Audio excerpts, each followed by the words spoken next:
Auzubillahi minash-shaytanir-rajim. Bismillahir-rahmanir-rahim. Sallallahu alaihi wasallam. Respected presenter, ICAP students and ICAP team, Assalamu alaikum. I welcome you all in exam-focused revision sessions August 2023. Today we are conducting 4th of 5th session on CAF 3, Cost and Management Accounting. The timing of today's session would be from 2 p.m. to 5:30 p.m. with necessary breaks which will be announced from time to time. These sessions can be attended in person at ICAP Houses Lahore, Karachi, Islamabad, Faisalabad, Multan, Peshawar, Gujranwala and Quetta. The students of other cities and abroad can join us using ICAP Students Facebook page, which is icap.ca students. The students on Facebook page can ask their questions in comment section. The material being used today will be available through a link in comment section of this video. This link will be pinned so that students can find it easily. Students, we are lucky enough that we have Mr. Atif Abidi with us for this session. Sayyid Atif Hassan Abidi is a phenomenal individual known for his compassionate and benevolent attitude towards CA students. He has more than 16 years of teaching experience in the areas of corporate and business law, auditing and assurance, business management, and other related areas. He has written dozens of books for CA students. His dedication and deliberation have really made CA easy. He is already well known to most of you. Please welcome Mr. Atif Abidi.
अस्सलामुअलैकुम।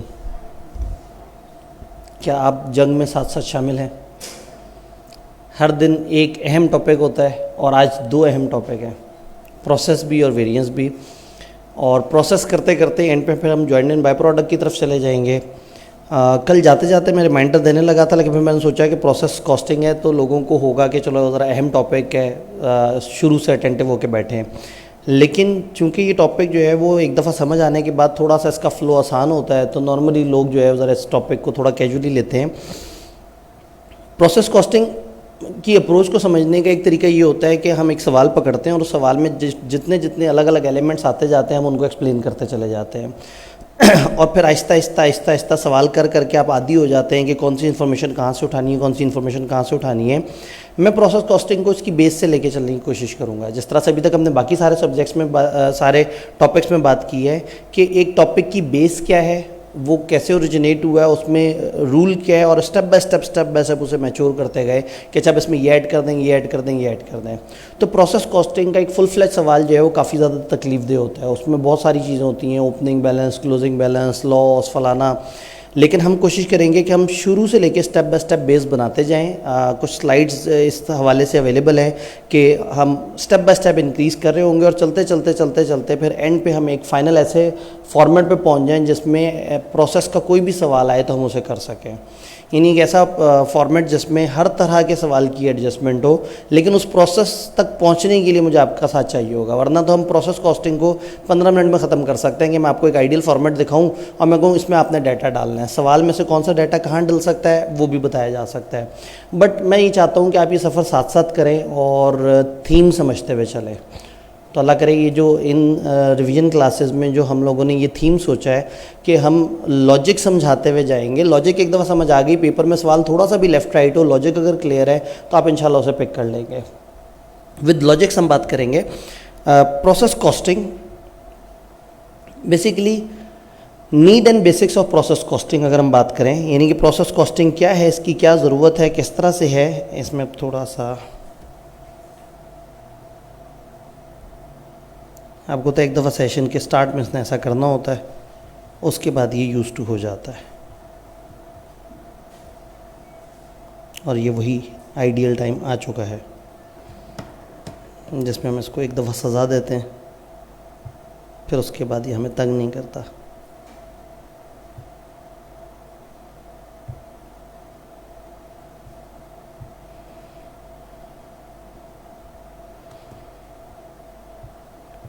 असल में files भी थोड़ी सी ज़्यादा भारी हैं, जैसे आज 150 स्लाइड से हम गुजरेंगे।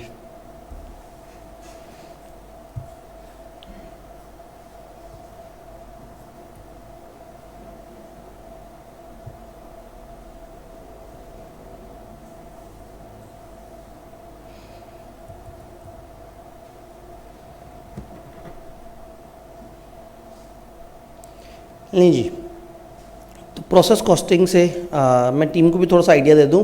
इसमें हमारा डाटा सारा सेंटर में है, तो अगर आप ये सारे सेंटर को साइड पे कर दें तो मैं डाटा के सामने नहीं आऊँगा। डाटा तकरीबन सेंटर में ही है, डिस्प्ले पूरा है लेकिन डाटा सेंटर में। तो need and basics of process costing. Process costing की ज़रूरत हमें क्यों पड़ती है? पॉइंट ये है कि हम लोग जगह जगह जाके मटेरियल ख़रीद रहे होते हैं, मटेरियल हम अपने स्टॉक में ऐड करते रहते हैं, अपने पास वेयर हाउस में डालते रहते हैं, फिर लेबर मुख्तलिफ़ तरह की एक्वायर करते रहते हैं और फिर मुख्तलिफ़ खर्चे हम लोग अपने इदारे पे करते रहते हैं, बिजली का खर्चा, फलाना का खर्चा, फलाना का खर्चा। अब क्या होता है, एक चीज़ की प्रोडक्शन शुरू हुई, आपको याद होगा इन्वेंट्री होती है 3 तरह की, एक रॉ मटेरियल, एक वर्क इन प्रोसेस और एक फिनिश गुड्स। रॉ मटेरियल तो आपने जो ख़रीदा आप उस पर मैयर करते हैं, फिनिश गुड्स आप मैयर करते हैं उसकी जो फाइनल वैल्यू आप उस पर कितना खर्चा हुआ है। दरमियान में कॉन्सेप्ट आता है वर्क इन प्रोसेस कि एक चीज़ आपने उस पर मटेरियल लगाया है, लेबर लगाया है और आहिस्ता आहिस्ता आहिस्ता आहिस्ता आपके बाकी खर्चे लग रहे हैं। समटाइम लेबर भी आहिस्ता आहिस्ता लग रही होती है। तो आपने लकड़ियाँ पकड़ी हैं, कुर्सियाँ बनानी शुरू की हैं, अभी कुर्सी 70% कंप्लीट है कि अचानक से ईयर एंड आ गया। अब ईयर एंड पे हमने उसको एक वैल्यू असाइन करनी है, हमने देखना है कि अच्छा क्या हुआ। प्रोसेस कंप्लीट होने के बाद या टाइम कंप्लीट होने के बाद हमारे पास कुछ यूनिट्स तो फिनिश हो चुके होंगे, फिनिश गुड्स बन चुके होंगे, उनको हम ट्रांसफ़र कर देते हैं फिनिश गुड्स में। लेकिन जो सेमी फिनिश होते हैं उनको हम कह देते हैं वर्क इन प्रोसेस है। तो यहाँ बेसिकली हमारा मेन रोल है उस टी अकाउंट का जो वर्क इन प्रोसेस का है, यानी कि हम कहते हैं कि मटीरियल, लेबर, ओवरहेड एक तरफ से ऐड होंगे, ये प्रोसेस में जाएंगे, प्रोसेस के ऊपर काम होगा और देन प्रोसेस का कुछ आउटपुट निकलेगा फिनिश गुड और वो जाके सेल हो जाएगा। समटाइम ऑर्गेनाइजेशन में 3-4 प्रोसेस चल रहे होते हैं। कुर्सी पहले एक डिपार्टमेंट में जाएगी, फिर दूसरे डिपार्टमेंट में जाएगी, फिर तीसरे डिपार्टमेंट में जाएगी। पहले डिपार्टमेंट में शायद उसमें लकड़ी असेंबल हुई है, दूसरे में शायद उसके ऊपर जो है वो फोम शोम लगाया जाए और तीसरे डिपार्टमेंट में शायद उसके ऊपर पेंट शेंट करके उसको फाइन ट्यून किया जाए। तो हर डिपार्टमेंट का अपना एक इनपुट और हर डिपार्टमेंट का अपना एक आउटपुट है। जो उसका इनपुट है दैट इज़ के रॉ मटेरियल, लेबर, ओवरहेड ये लगेगा और यहाँ से प्रोसेस 1 का आउटपुट जाएगा। अब प्रोसेस 1 का आउटपुट बन जाएगा प्रोसेस 2 का इनपुट। कुर्सी लकड़ी की फॉर्म में तैयार हो चुकी है, अब अगले डिपार्टमेंट में जाएगी, उसमें फोम, अदर मटेरियल्स ऐड होंगे, कुछ और काम होगा, फिर उसका आउटपुट तीसरे प्रोसेस में जाएगा, चौथे प्रोसेस में जाएगा, जितने भी प्रोसेस हैं। और जहाँ सारे प्रोसेस खत्म हो जाएंगे तो फाइनली जो आखिरी आउटपुट निकलेगा वो जाएगा फिनिश गुड्स के अंदर कि हाँ भाई अब ये चीज़ फुल फ्लैच कंप्लीट हो चुकी हुई है। तो अब हमने देखना ये है कि जो टी अकाउंट है इसके डेबिट और क्रेडिट्स पे क्या चल रहा है। Process costing is about process accounts. Process account is a T account जिसमें एक साइड पे इनपुट्स आते हैं और एक साइड पे आउटपुट्स आते हैं। इनपुट आउटपुट में से कुछ चीज़ें सवाल के डाटा से मिल जाती हैं और कुछ चीज़ों के ऊपर हमें वर्किंग करनी पड़ती है, हमें आउटपुट की कॉस्ट और वो सारी चीज़ें अंदाज़ा लगानी पड़ती हैं कि वो क्या हैं और किस तरह से। तो स्टेप बाय स्टेप चलते हैं। हम ये कहते हैं प्रोसेस कॉस्टिंग में कॉमन इश्यूज़ क्या आएंगे। एक प्रोसेस का आउटपुट दूसरे का इनपुट बन जाता है। आउटपुट क्वांटिटी में भी मैयर होता है, पैसों में भी मैयर होता है कि इतने केजीज इन हुआ, इतने केजी आउट हुआ, इतने रुपए का खर्चा हुआ, इतने रुपए हमारी फिनिश गुड्स को चार्ज हुए। मटेरियल जो है वो हो सकता है शुरू में ऐड हो जाए, हो सकता है दरमियान में ऐड हो जाए। डायरेक्ट मटेरियल और कन्वर्जन कॉस्ट नॉर्मली साथ साथ ऐड हो रहे होते हैं। कुछ लॉसेस भी होंगे, कुछ नॉर्मल लॉस होंगे, कुछ एबनॉर्मल लॉस होंगे, कुछ क्लोजिंग वर्क इन प्रोसेस भी होगा। प्रोसेस चल रहा था, टाइम पीरियड एंड हो गया। अब टाइम पीरियड एंड हो गया तो आपको उसको क्लोजिंग वर्क इन प्रोसेस बनाना पड़ेगा और अगले टाइम पीरियड में उसी क्लोजिंग को दोबारा से ओपनिंग बनाना पड़ेगा। तो आपके प्रोसेस के एंड पे एक आउटपुट होगा कि फिनिश गुड्स, एक आउटपुट होगा कुछ ऐसे यूनिट्स जो अभी फुल फ्लेज कंप्लीट नहीं है, उसके ऊपर हमें काम करना पड़ेगा। तो ये इन्होंने इस शीट में आपको डराने की कोशिश की है, इस शीट में आपको परेशान किया है कि जी प्रोसेस के अंदर इस तरह की बहुत ज़्यादा परेशानियां जो है वो आपको फेस करनी पड़ सकती हैं। एक ही करके हम सारे इश्यूज़ को डील करेंगे। सबसे पहले बेसिक फॉर्मेट क्या है, मैंने आपसे कहा एक टी अकाउंट, एक टी अकाउंट है। हमें पता लगा कि एक जगह 100 यूनिट मटेरियल के ऐड हुए और उनको 1000 रुपीज़ कॉस्ट थी। 100 रुपीज़ डेबिट पे ऐड हो गए, 100 यूनिट्स और रुपीज़। ये एक ऐसा टी अकाउंट है जिसमें हम नॉर्मली दो कॉलम बनाते हैं, एक कॉलम क्वांटिटीज़ के लिए होता है और एक कॉलम प्राइसेस के लिए होता है। और ये डेबिट क्रेडिट हमेशा टैली होना चाहिए। तो ये वही पुराना फॉर्मेट। तो प्रोसेस अकाउंट हमने डेबिट पे लिख दिया, मटेरियल 100 यूनिट इन हुए 1000 रुपये के, कन्वर्जन कॉस्ट पे यूनिट्स नहीं थे लेकिन 500 रुपये लगे। तो पता ही लगा कि 100 यूनिट्स का इनपुट और टोटल खर्चा हमारा 1500 लगा है। हमने यही ग्रैंड टोटल यहाँ लिखा और यहाँ हमने कह दिया कि सारा का सारा आउटपुट हो गया, यानी कि ये 100 यूनिट्स 1500 रुपये के हिसाब से अगले डिपार्टमेंट को ट्रांसफ़र हो गया। सम टाइम ये आउटपुट वाली जगह पे ना राइट साइड पे कुछ लॉसेस भी आ जाते हैं, कुछ वर्क इन प्रोसेस भी आ जाते हैं, कुछ और चीज़ें भी आ जाती हैं, तो हम उसको वहाँ पे भी डील कर रहे होते हैं। फिर प्रोसेस 2 में क्या हुआ, ये प्रोसेस 1 से ये 100 और 1500 आउट हुआ और आउट होके चला गया प्रोसेस 2 में। तो प्रोसेस 1 से इतना आया, इसमें 50 यूनिट मजीद ऐड हुए, उस पर इतना खर्चा लगा, इतनी लेबर लगी, इतने ओवरहेड लगे, तो अब 3100 टोटल खर्चा हो चुका है 150 यूनिट्स पे। राइट साइड पे हमने वही 3100 और 150 लिखा और उसको आउटपुट कर दिया फिनिश गुड्स की फॉर्म में। क्या यहाँ तक बात समझ आ रही है? स्टेप बाय स्टेप चीज़ों में डिफ़िकल्टी ऐड करते चले जाएंगे। वहाँ स्क्रीन पे अब विजिबिलिटी क्लियर है।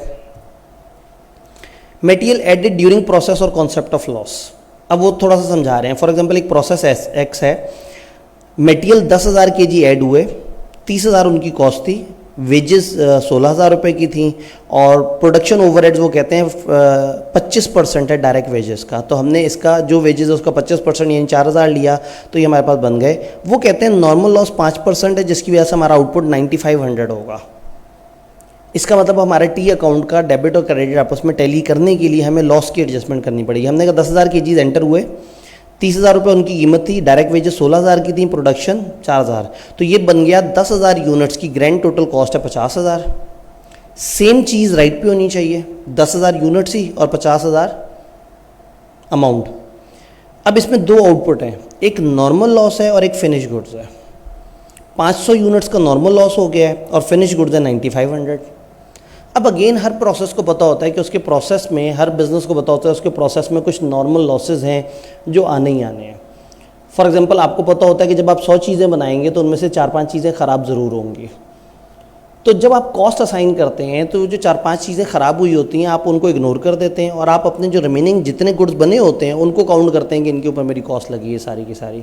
लगाई आपने 100 यूनिट्स पे होती है, लेकिन 3-4 ज़ाया होने के बाद आप वो सारी कॉस्ट उठा के उन यूनिट्स को चार्ज कर देते हैं जो गुड यूनिट्स हैं।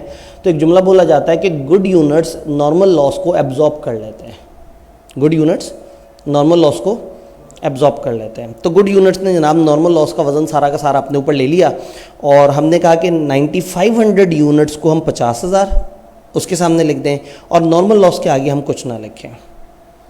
अगर प्रोसेस 2 की बात करें, इसको समझने के लिए 2000 का इनपुट था, इतने रुपए लगे थे, 30% प्रोडक्शन ओवरहेड थे, यानी कि इस एग्जाम्पल 12,000, 5% नॉर्मल लॉस था। तो आउटपुट हुआ 10,925। अब सेकंड प्रोसेस में क्या हुआ, पहले तो पिछले प्रोसेस से 9500 यूनिट्स आए और 50,000 उनकी अमाउंट आई। इस दफ़ा मज़ीद कितना ऐड हुआ, 2000 यूनिट 3,000 रुपये पे, वेजेस और ओवरहेड्स पे हम लोगों ने रुपए डाल दिए।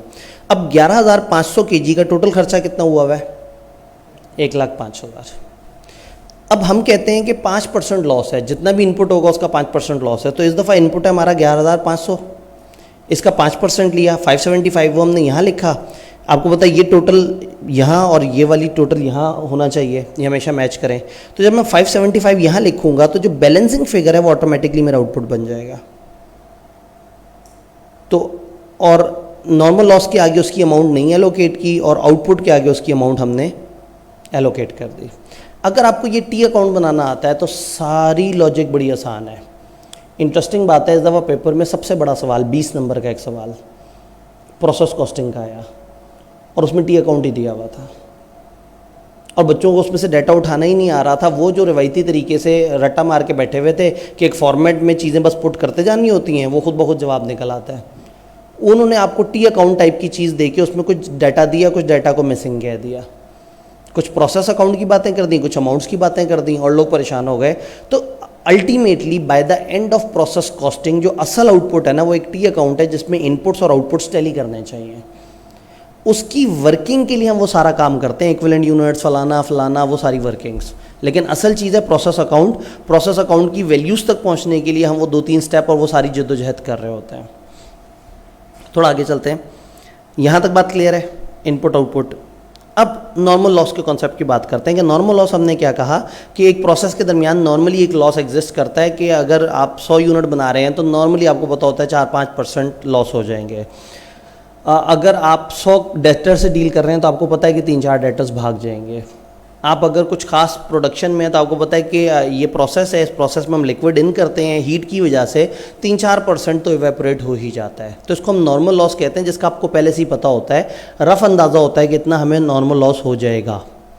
अगर उससे ओवर एंड अबव हो जाए तो फिर हम कहते हैं कि हो ये तो अब नॉर्मल लॉस हो गया। लेकिन normal loss is the one you are anticipating, वो जो आपने पहले से सोचा हुआ था कि हमारा होना है। तो नॉर्मल लॉस का ना किताब ने फार्मूला बताने की कोशिश की, normal loss is equal to quantity of material input minus expected output, या input is equal to normal loss plus output. आप इन चक्करों में पढ़ना ही नहीं है। हमें टी अकाउंट की साइंस आती है, हमने टी अकाउंट बना देना है और नॉर्मल लॉस जितना भी इनपुट पे उन्होंने परसेंटेज कही है मल्टीप्लाई करके उसको एक वैल्यू साइन कर देनी है। जो बैलेंसिंग है वो ऑटोमेटिकली गुड यूनिट्स को चला जाएगा। तो इसमें नॉर्मल लॉस को हम वैल्यू असाइन नहीं करते, नॉर्मल लॉस की कोई वर्थ नहीं है।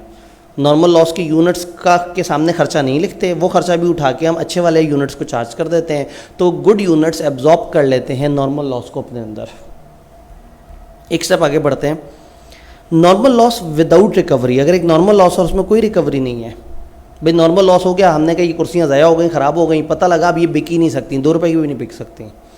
अगर नहीं बिक सकती, कोई रिकवरी नहीं हो सकती, तो फिर तो वही रूल है जो हम लोगों ने अभी पढ़ा कि आपने नॉर्मल लॉस को कोई वैल्यू साइन नहीं करनी है। एक एग्जांपल सी दी है किताब ने, वो कहते हैं अगर 2000 क्वांटिटी इनपुट हुआ है, 10% नॉर्मल लॉस है, तो आउटपुट कितना होगा 1800।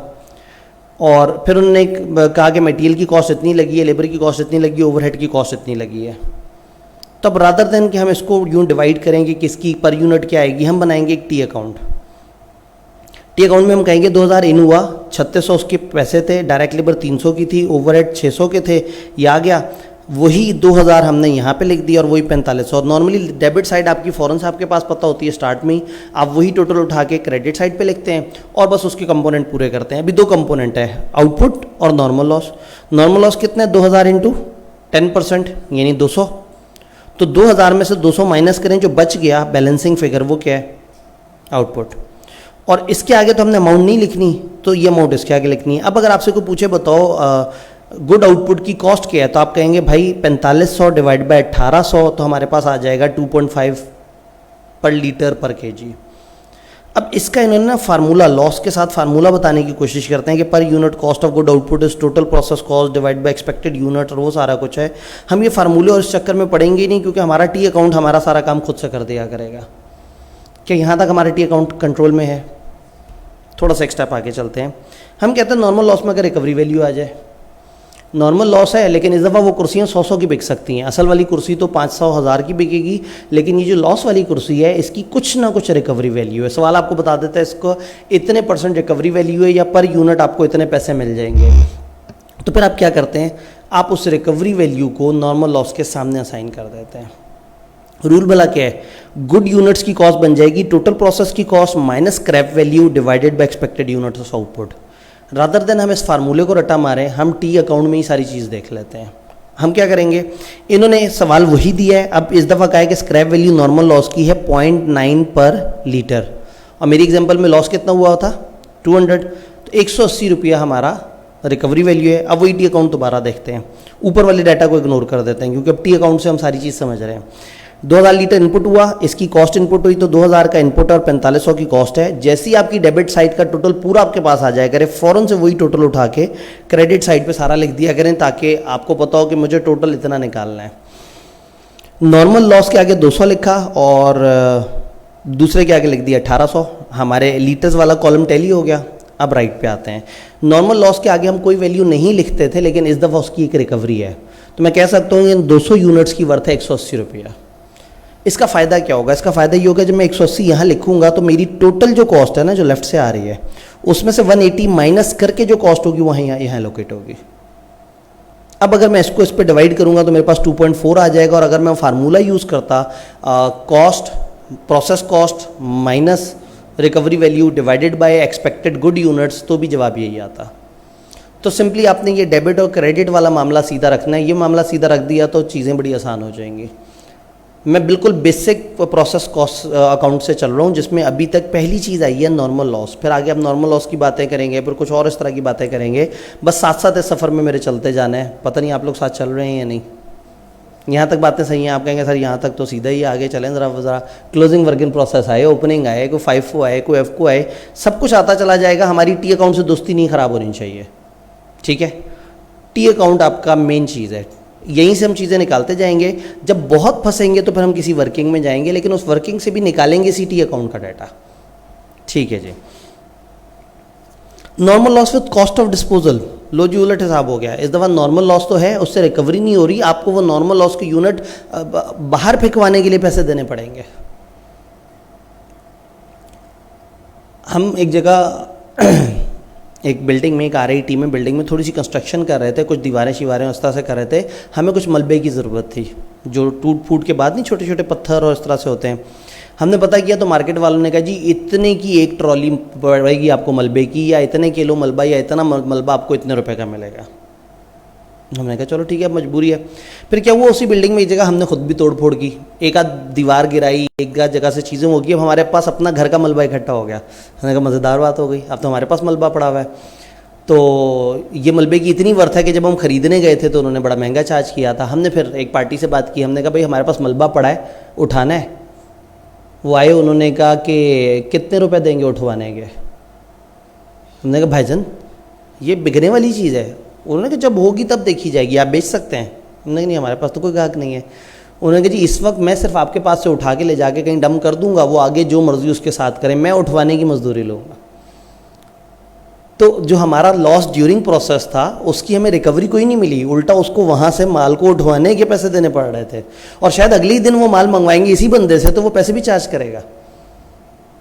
अब जाहिर है अब हम उस तरह से ठेकेदार तो है नहीं कि हमारे पास एक जगह हो जहाँ पे हम सारा मलबा डंप करते रहें, फिर वहाँ से वो करते रहें। तो हमें समझ आ गया कि ये हमारा नॉर्मल लॉस है और इसकी एक डिस्पोजल वैल्यू भी है, क्योंकि हमारी ये फील्ड नहीं है। तो सम टाइम नॉर्मल लॉस में आपको उल्टा और नुकसान हो रहा होता है। तो पता ये लगा कि नॉर्मल लॉस ने कॉस्ट कम करने की तो कोशिश नहीं की। हमने क्या कहा था, टोटल कॉस्ट में से रिकवरी वैल्यू माइनस कर दें तो गुड यूनिट्स की कॉस्ट कम हो जाएगी। अब गुड यूनिट्स बेचारे और मजबूर हो गए, उनको और जो है वो कॉस्ट एलोकेट हो जाएगी। तो इस दफ़ा उस टी अकाउंट की वर्किंग कैसे करें? इन्होंने कहा डिस्पोजल कॉस्ट है नॉर्मल लॉस की 1 रुपये पर लीटर। एग्जाम्पल वही चल रही है हमारी, वही 2000, वही सारा कुछ हमने वो किया, इनपुट किया। अभी मैंने ICAP की किताब से चीज़ें उठाई तो उन्होंने क्या किया था, उसको इनपुट में अपनी तरफ से डाला हुआ था। हम टी अकाउंट का डेबिट क्रेडिट टैली करने चले हैं, तो हम क्या करेंगे, हम यहाँ पे इस तरफ की चीज़ को इग्नोर करेंगे। यहाँ पे आपका नॉर्मल लॉस के आगे 200 यूनिट्स आ रहे हैं, इधर 1800 यूनिट्स आ रहे हैं। 200 यूनिट पे 200 रुपये आपको डिस्पोजल की कॉस्ट लगेगी। आपने कॉस्ट को माइनस कर दिया, क्योंकि इस वक्त नॉर्मल लॉस से फ़ायदा कोई नहीं हो रहा, नॉर्मल लॉस से उल्टा नुकसान हो रहा है। इससे क्या होगा, इससे ये होगा कि ये देखें, ये 2000 इधर है और इनको अगर मैं टोटल करूं तो बनता है 4500। मैंने वही 2000 इधर लिखा, वही 4500 इधर लिखा, लेकिन ऊपर 4700 है, ये इधर 200 माइनस हुआ है। तो इसका मतलब है 4700 इज द कॉस्ट जो एलोकेट हो जाएगी गुड आउटपुट को, तो ऑटोमेटिकली ये 200 रुपये उसमें ऐड हो गया। तो अभी तक नई चीज़ ये सीखी है कि अगर डिस्पोजल हो जाए तो नॉर्मल लॉस के आगे रिकवरी में पॉजिटिव लिखते हैं और डिस्पोजल में नेगेटिव लिख देते हैं। ये बात समझ आ रही है? अभी तक के गोल्डन प्रिंसिपल्स क्या चल रहे हैं? लेफ्ट हैंड साइड और राइट हैंड साइड हमेशा बराबर होनी चाहिए, इनपुट आउटपुट के बराबर होने चाहिए, यूनिट्स यूनिट से बराबर होने चाहिए और अमाउंट अमाउंट से। अगर कोई लॉस नहीं है तो टोटल इनपुट की कॉस्ट ही टोटल आउटपुट की कॉस्ट होती है। क्लियर? और अगर लॉस हो, नॉर्मल लॉस हो लेकिन रिकवरी वैल्यू ना हो, तो फिर आप क्या करेंगे, लॉस की यूनिट राइट साइड पे लिखेंगे और उसके साथ कोई वैल्यू अटैच नहीं करेंगे। अगर लॉस विद रिकवरी वैल्यू हो तो right units of loss at right side और आप रिकवरी वैल्यू उसके सामने लिख देंगे। लॉस डिस्पोजल वैल्यू के साथ हो तो यूनिट्स लिखेंगे राइट पे और उसके साथ डिस्पोजल नेगेटिव में लिख देंगे। तो अब कभी भी पेपर में खाली नॉर्मल लॉस आए तो आप बड़े आराम से उसके साथ खेल सकते हैं, उसके साथ डील कर सकते हैं। अभी हम डिटेल्ड पास पेपर के सवालों की तरफ नहीं जा रहे, हम बेस बनाते बनाते बनाते आगे तक चल रहे हैं कि हमें चीज़ें थोड़ी सी समझ आ जाएं। अगला स्टेप आता है एबनॉर्मल लॉस। 3-4 मेन वेराइटीज़ हैं जो प्रोसेस में होती है। नॉर्मल लॉस की आपको ट्रीटमेंट पता होनी चाहिए, एबनॉर्मल लॉस गेन की ट्रीटमेंट पता होनी चाहिए, ओपनिंग वर्क इन प्रोसेस का पता होना चाहिए, क्लोजिंग वर्क इन प्रोसेस का पता होना चाहिए। इन 4 चीज़ों की ही वेराइटियाँ आपस में गोल गोल घूम रही होती हैं। एबनॉर्मल लॉस की तरफ आते हैं। एबनॉर्मल लॉस क्या है? नॉर्मल लॉस तो एक्सपेक्टेड था, हमें पता है कि 100 कुर्सियाँ बनाएंगे तो नॉर्मली 5 ज़ाया होंगी। जब असल में देखा तो पता लगा 92 कुर्सियाँ बनी हैं और 8 ज़ाया हो गई, और आपने एक्सपेक्ट कितना किया था? 5। तो ठीक है, आपने सारी कॉस्ट उठा के 95 कुर्सियों को चार्ज करनी थी, लेकिन इस दफ़ा जुल्म ये हुआ कि 3 इजाफी लॉस हो गया। तो एबनॉर्मल लॉस एक ऐसा लॉस है जो आपकी एक्सपेक्टेशन से ओवर एंड अबव हुआ है। अब बजाय इसके कि मैं 92 गुड यूनिट्स को चार्ज कर दूं सारी कॉस्ट, वो बेचारे मर जाएंगे, उनकी कॉस्ट और बहुत ज़्यादा बढ़ जाएगी। अब मैं बाकायदा लॉस को रिकग्नाइज़ करूँ कि हाँ भाई 3 केजी या यूनिट का असल में एक बड़ा लॉस हुआ है, और उस लॉस को एक वैल्यू साइन करूँ कि ये लॉस इतनी वर्थ रखता है। तो अगर मैं एक बनी हुई कुर्सी को कहता हूँ कि ये मेरी 800 रुपये इस पर कॉस्ट लगी है, तो एबनॉर्मल लॉस की यूनिट को भी मैं कहूँगा कि 800 रुपये की कॉस्ट है। गुड यूनिट्स को तो मैंने कॉस्ट एलोकेट ही नहीं की थी, वो नॉर्मल लॉस को, वो तो गुड यूनिट्स ने अब्जॉर्ब कर ली थी। एबनॉर्मल लॉस को मुझे फिनिश गुड्स की तरह ट्रीट करना पड़ेगा, फिनिश गुड वाली ही अमाउंट इसको लगानी पड़ेगी, फिनिश गुड वाला ही ट्रीटमेंट इसके साथ करना होगा, और शो करना होगा कि एबनॉर्मल लॉस है। अब कुछ टी अकाउंट्स बना के बताना होगा कि मेरे पास नॉर्मल एबनॉर्मल लॉस इतना आया, इतनी रिकवरी हुई और इतना बच गया। एबनॉर्मल लॉस की बात करते हैं। फार्मूले शार्मूले दिए हुए, आप इसको इग्नोर करें। ये नीचे पर यूनिट गुड आउटपुट का तरीका बताया हुआ है, इसको भी इग्नोर कर देते हैं। हम चलते हैं अपने टी अकाउंट की तरफ। 2000 लीटर इनपुट हुआ, 10% नॉर्मल लॉस हुआ, एक्सपेक्टेड आउटपुट था 1800, लेकिन असल में आउटपुट कितना हुआ? 1700। तो इसका मतलब है 1700 आउटपुट हुआ, नॉर्मल लॉस आपको पता था 200 होगा। 2000 पूरे करने के लिए आपको 100 रुपये की 100 यूनिट्स की एडजस्टमेंट करनी होगी। यानी अगर मैं टी अकाउंट की तरफ आऊँ तो टी अकाउंट में लेफ्ट पे 2000 एंटर हुआ और ये अमाउंट्स एंटर हुई। ये 2000 मैंने यहाँ टोटल लिख दिया और ये 4500 यहाँ पे लिख दिया। एक्चुअल आउटपुट 1700, नॉर्मल लॉस हमने निकाले 200। तो जो बच गया गैप, ये 2000 पूरा करने के लिए जो 100 यूनिट्स का गैप या 100 लीटर का गैप बचा, वो क्या है? वो एबनॉर्मल लॉस है। एबनॉर्मल लॉस के आगे उसके 100 यूनिट्स या 100 लीटर लिख दिए। अब वक्त आ गया इन सबके आगे वैल्यूज़ लिखने का। नॉर्मल लॉस की सवाल ने हमें कोई रिकवरी वैल्यू नहीं दी थी, तो नॉर्मल लॉस के आगे खाली छोड़ दिया। अब इसका मतलब है जो बच गया इन 2 में डिवाइड होगा। कैसे डिवाइड होगा? ये 1700 यूनिट है और ये 100 यूनिट है, इस रेशियो में इसको डिवाइड कर देंगे। यानी कि जो 4500 है, इसको मैं 1800 से डिवाइड करके 100 से मल्टीप्लाई करूँ तो ये अमाउंट आ जाएगी, और इसको अगर मैं 1800 से डिवाइड करके 1700 से मल्टीप्लाई करूँ तो ये अमाउंट आ जाएगी। क्योंकि मैंने आपको कहा था कि फिनिश गुड और एबनॉर्मल लॉस ये अब इक्वल रैंकिंग है, आपने इन सब दोनों के साथ सेम सलूक करना है। बात समझ आ रही है? हमें काफ़ी आगे तक जाना है, तो रफ्तार भी तेज़ करनी पड़ेगी, लेकिन आपके चेहरों पे जो है ना वो एक्सेप्टेंस नज़र आएगी तो बात बनेगी, और परेशानी नज़र आए तो आपने मुझे रोक देना है, कहना है कि सर ये क्या है। लॉजिक समझ आएगी तो प्रोसेस कॉस्टिंग कभी मसला नहीं करेगी। अब मुझे पता है कि आपको अंदाज़ा है कि आप लोगों ने रट्टे मारे हुए होते हैं, इक्विवेलेंट यूनिट्स की इस तरह की वर्किंग होती है, फलाना इस तरह से होती है, उसमें डाटा पुट करते हैं, जवाब निकल आता है। तो लॉजिक जैसी फालतू चीज़ के पीछे आप नहीं जाते, लेकिन सम टाइम पेपर में सवाल में लॉजिक आ जाती है तो वो फिर हमारा फॉर्मेट सब बेकार हो जाता है। परेशान नहीं होना, हम ये सारा करने के बाद फॉर्मेट पे भी जाएंगे, और फॉर्मेट भी फिर इस तरह से करेंगे कि एक सफ़ा याद करना होगा और आपका हर तरह का सवाल उससे पूरा हो जाया करेगा इंशाल्लाह। लेकिन उसके लिए एक दफ़ा मेरे साथ सफ़र ज़रूर करना है। सफ़र करा के एंड पे आपको जो है ना वो शॉर्टकट देंगे। अगर शुरू में शॉर्टकट दे दिया तो आप कहेंगे सर सफ़र लंबा लग रहा है, शॉर्टकट अच्छा लग रहा है, शॉर्टकट की तरफ चलते हैं। ये बात समझ आई? 1700 और 100। अब आपने जो भी बचा है ना वो इन 2 में बराबर रेशियो से डिवाइड करना है, उस रेशियो से जो इनकी आपस में रेशियो है 1700 यूनिट और 100 यूनिट्स वाली। एबनॉर्मल लॉस में अगर रिकवरी भी आ गई, लो जी, अब आपने अगर एबनॉर्मल नॉर्मल दोनों लॉस में रिकवरी है तो नॉर्मल के सामने रिकवरी लिखनी है, एबनॉर्मल के सामने तो आपने उसको जो अमाउंट एलोकेट हो रही है वो लिखे हैं। अगर रिकवरी है तो फिर साइड पे ले जाए एबनॉर्मल लॉस को, कहीं इतना एबनॉर्मल लॉस हुआ, इतनी इसमें से रिकवरी हुई, अब असल में जो हमें नुकसान हुआ वो इतने रुपए का हुआ। तो एबनॉर्मल लॉस की रिकवरी के टी अकाउंट में कोई ताल्लुक नहीं है, लेकिन नॉर्मल लॉस की रिकवरी हमेशा टी अकाउंट में आएगी। 2000 लीटर है, 10% इनपुट था, 1800 होना चाहिए था, 1700 हुआ, 100 अब नॉर्मल लॉस है और जो स्क्रैप वैल्यू नॉर्मल लॉस की है वो 0.9 है, तो जो अब नॉर्मल लॉस की यूनिट है वो भी 0.9 करके बिकेंगे और ये भी। अब देखते हैं टी अकाउंट कैसे बनेगा। ऊपर उन्होंने अपने तौर पे वर्किंग बनाई हुई है, ये ICAP की किताब से मैंने उठाया है, लेकिन मैं आपको दिखा रहा हूँ कि हम टी अकाउंट में सारी चीज़ें डाल दें तो ऑटोमेटिकली एडजस्ट हो जाता है। 2000 लीटर इतना इतना खर्चा लगा, ये वही खर्चा बड़ी देर से देखते आ रहे हैं। ये 2000 इनपुट हुआ और ये यूनिट्स है और ये 4500 पैसे हैं। नॉर्मल लॉस के आगे उसकी रिकवरी वैल्यू लिख दी, तो 4500 में से 180 माइनस करें 4320, ये अमाउंट बची। ये अमाउंट अब आउटपुट और अब नॉर्मल लॉस में उसकी रेशियो में डिवाइड हो जाएगी 1700 और 100। यानी अगर मैं इसको डिवाइड करूं 4500 को 1800 यूनिट्स पे, तो जवाब हमारे पास आ गया फॉर एग्जांपल 2.4। तो अब 1700 को और 100 को 2.4 से मल्टीप्लाई करूंगा तो यहाँ जवाब आ जाएगा। यूँ समझें 4500 में से 180 माइनस करने के बाद जो बच गया आपने उसको 1700 और 100 की रेशियो में डिवाइड कर दिया। क्या ये बात समझ आ रही है?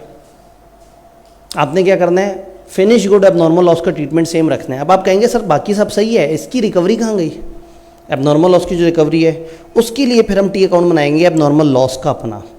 हम कहेंगे भाई अब नॉर्मल लॉस डेबिट हुआ है 100 लीटर 240।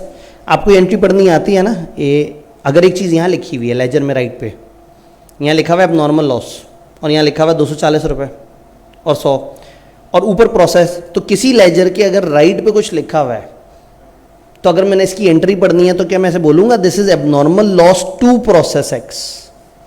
याद है बचपन में इस तरह से एंट्रियाँ पढ़ते थे, abnormal loss debit process credit. तो जब इसी एंट्री को मैं एबनॉर्मल लॉस के अकाउंट में दिखाऊंगा तो abnormal loss debit process credit. यहाँ 100 यूनिट्स आ गए, यहाँ पैसे आ गए। राइट पे मैं ये कहूँगा कि 100 की मुझे 100 यूनिट्स पे 90 रुपए की रिकवरी हो गई है, जो 150 बच गया वो बेसिकली लॉस हुआ है। तो अब अगर आपसे कोई पूछेगा कि जी आपको क्या रिकवरी हुई है, कितना लॉस हुआ है, तो हम कहेंगे कि जी हमें 300 यूनिट हमारे ज़ाया हुए हैं, लेकिन इस पर 270 की हमारे पास रिकवरी हुई है, कैश में हमारे पास इतना आ गया। तो आप एक टी अकाउंट बना के उसमें दिखा देते हैं कि नॉर्मल लॉस से कितना है, अब नॉर्मल लॉस से कितना आया, अब नॉर्मल लॉस को दिखा देते हैं लॉस कितना था, रिकवरी कितनी हुई, कितना नुकसान हुआ। डन। अब यानी कि नॉर्मल लॉस 200 का हुआ, उसकी रिकवरी वैल्यू 180 थी, तो हमने 180 को प्रोसेस में डाल दिया और कुछ नहीं किया। जबकि यहाँ रिकवरी वैल्यू 90 थी, 90 को हम लोगों ने अब नॉर्मल लॉस में से नेट करके कहीं और साइड पे करके दिखा दिया। प्रोसेस अकाउंट को ख़राब नहीं किया, प्रोसेस अकाउंट में अब नॉर्मल लॉस पूरी वैल्यू पे 240 पे दिखाया। अब नॉर्मल गेन, लो जी कभी कभी उलट भी हो जाता है। आपने 100 यूनिट 100 कुर्सियाँ बनानी थी और आपको पता है कि नॉर्मल लॉस के बाद कुर्सियाँ बनेंगी ज़्यादा से ज़्यादा 95, लेकिन असल में जो कुर्सियाँ बनी वो तो 97 बन गई। आपने सोचा था 5 का नॉर्मल लॉस होगा और आपको 5 का भी नहीं हुआ, आप रिवर्स में चले गए। अब आपने एक पूरी कैलकुलेशन बनाई हुई थी, आपने पूरा हिसाब किताब बनाया हुआ था, तो अब नॉर्मल गेन को आप एक बेनिफिट ट्रीट करेंगे और इसको भी एक वैल्यू असाइन कर देंगे, उसी तरह से जिस तरह से आप अब नॉर्मल लॉस को वैल्यू असाइन कर देते थे। टी अकाउंट में इसको दिखाने के लिए हम अगर इसके आगे नेगेटिव वैल्यू दिखा देंगे तो चीज़ें हमारी बड़ी इजीली हो जाएंगी। इस दफ़ा सब कुछ वही है और 1800 लीटर होना चाहिए था, लेकिन असल में कितना हुआ 1850। तो अब आप नॉर्मली टी अकाउंट बनाते हुए अक्सर किताबें या ज़्यादातर लोग आपको कहेंगे अब नॉर्मल गेन लेफ्ट साइड पे आता है। अब चूंकि हम टी अकाउंट में देख रहे हैं कि अपने इनपुट्स और आउटपुट्स को, तो अब नॉर्मल गेन या लॉस है तो आउटपुट, लेकिन ये रिवर्स आउटपुट है, ये नुकसान नहीं दे रहा, ये फ़ायदा दे रहा है। तो मैं ये कहता हूँ कि आप यहाँ पे आएँ, इधर से 2000 लिखें, इसका टोटल 2000 लिखें, इधर वो कॉस्टें लिखें, ये दोनों चीज़ें यहाँ एज इट इज़ लिख दें। आउटपुट 1850 लिख दिया, नॉर्मल लॉस 200 लिख दिया जो आपके फार्मूले से आया था। तो 1850 और 200 को ऐड करें तो वो तो 2050 बन रहा है और आपको चाहिए कितना, तो इसका मतलब 50 नेगेटिव में आपका एबनॉर्मल गेन हो गया है। अमाउंट में भी आप एबनॉर्मल गेन को जो अमाउंट एलोकेट करेंगे वो माइनस में करेंगे, यानी कि आप क्या करेंगे, 4500 टोटल है, 200 तो नॉर्मल लॉस है, तो 200 के अलावा कितना बचता है, 2000 में से 200 निकाल दें, कितना बचता है 1800। 4500 को 1800 पे डिवाइड किया, 2.5 आया, 2.5 को इस आउटपुट से मल्टीप्लाई कर दिया और 2.5 को इस नेगेटिव से भी मल्टीप्लाई कर दिया, तो ये पॉजिटिव नेगेटिव मिला के एग्जैक्टली वही 4500 टोटल बन जाएगा। तो अगर हम शुरू से आदत डाल लें कि अब नॉर्मल गेन लॉस में डेबिट क्रेडिट ना हिलाएं, हम इसी साइड पे आके अब नॉर्मल गेन को रिवर्स में करके लिखते हैं, तो उससे हमारा मसला हल हो जाएगा। अब नॉर्मल गेन में अगर रिकवरी वैल्यू भी आ जाए, आपको पता है रिकवरी वैल्यू तो हम टी अकाउंट में दिखाते नहीं, हम नॉर्मल लॉस वगैरह की वो तो अलग से ले जाते हैं। तो 2000 इनपुट हुआ, 3600 और 900 इसकी वैल्यू थी, आउटपुट 1850 है, नॉर्मल लॉस 2000 है और अब नॉर्मल गेन है 50। नॉर्मल लॉस के आगे उसकी रिकवरी वैल्यू लिख दी, तो 4500 में से 180 माइनस करेंगे, जो जवाब आएगा उसको 1800 पे डिवाइड कर देंगे। वही पर यूनिट 1825 से मल्टीप्लाई होगा, वही 50 से मल्टीप्लाई हो जाएगा। ये नेगेटिव में, वो पॉजिटिव में। इस दफ़ा नॉर्मल लॉस का जो अकाउंट बनेगा, जो टी अकाउंट बनेगा, वो रिवर्स बनेगा। अब नॉर्मल गेन का अकाउंट बनेगा और इसमें इस साइड पे हमारा लॉस नहीं गेन आ रहा होगा। हम कहेंगे जी हमारा 50 यूनिट है जिस पे 120 का गेन आया और फिर इसकी रिकवरी नहीं होगी। वो जो हम दिखा रहे हैं ना नॉर्मल लॉस की इतनी रिकवरी, इसमें से उतनी रिकवरी माइनस हो जाएगी। हम कहेंगे कि जी इसमें जो स्क्रैप है वो 50 है, यानी कि नॉर्मल लॉस की रिकवरी इसमें से एडजस्ट करके और 75 का हम गेन दिखा देंगे। यानी कि टेक्निकली क्या हुआ कि नॉर्मल लॉस हमारा 200 यूनिट का हुआ था, 180 रुपये उसने फ़ायदा दिया था हमें, और अब नॉर्मल गेन ने हमें 50 लीटर उसमें से नेट करवा दी, क्योंकि अब नॉर्मल गेन में अब रिकवरी नहीं होगी। तो मैं ये कहूँगा कि 180, ये 200 यूनिट पे 180 की रिकवरी, लेकिन असल में तो 150 यूनिट्स पे रिकवरी होनी है ना, 50 तो बेच ही नहीं रहे। तो रादर देन कि मैं यहाँ इसको वो कर दूँ, मैंने 50 की रिकवरी यहाँ दिखा के नेट करके कह दिया लो जी अब मुझे कैश 150 लीटर का मिलेगा 135 रुपया। तो आप एक टी अकाउंट बना के एक तरफ एबनॉर्मल, एक तरफ नॉर्मल लॉस दिखा देंगे, एक तरफ उसकी रिकवरी दिखा देंगे जो एबनॉर्मल गेन की है, और जो नेट अमाउंट है वो डाल देंगे। ये टी अकाउंट में सिर्फ एबनॉर्मल गेन ने अपनी जगह लेफ्ट से राइट की तरफ की है। जो पीछे टी अकाउंट देखे थे लॉस इधर था, रिकवरी लॉस लेफ्ट साइड पे था और रिकवरी राइट साइड पे थी। इस वाले में गेन इधर है और रिकवरी इधर है, और फिर उसको नीचे इस तरह से दिखाया है। मुकाबला लंबा है। अगर देखें तो नॉर्मल लॉस पे 180 रुपये आपको रिकवरी होनी थी, लेकिन अब नॉर्मल गेन के 50 यूनिट पे 45 की रिकवरी नहीं होनी। इन 200 में से 45 की रिकवरी नहीं होनी, तो नेट करूं तो 135 इज़ द थिंग। यानी अगर मैं गौर से देखूं तो 150 यूनिट्स पे 0.9 की रिकवरी होगी, बाकियों पे नहीं होगी। लेकिन प्रोसेस में हमने पूरे प्रोसेस को दिखाना है ताकि वो एलोकेट होता चला जाए। क्या प्रैक्टिस एग्जाम्पल स्किल तैयार है? क्या अगर इस तरह का सवाल आपके पास आ जाए कि 90,000 मटेरियल की कॉस्ट हो, कन्वर्जन कॉस्ट जो है वो इतनी हो, इतने यूनिट्स इन हुए और इतने आउट हुए, 40,000 इन हुए, 36,000 आउट हुए, और उन्होंने कहा नॉर्मली हमें पता लगता है कि 7.5% यूनिट जो स्टार्ट हुए हैं वो डिफेक्टिव होते हैं। यानी कि आपके इनपुट का 7.5%, 40,000 का 7.5% कितना बनेगा भला?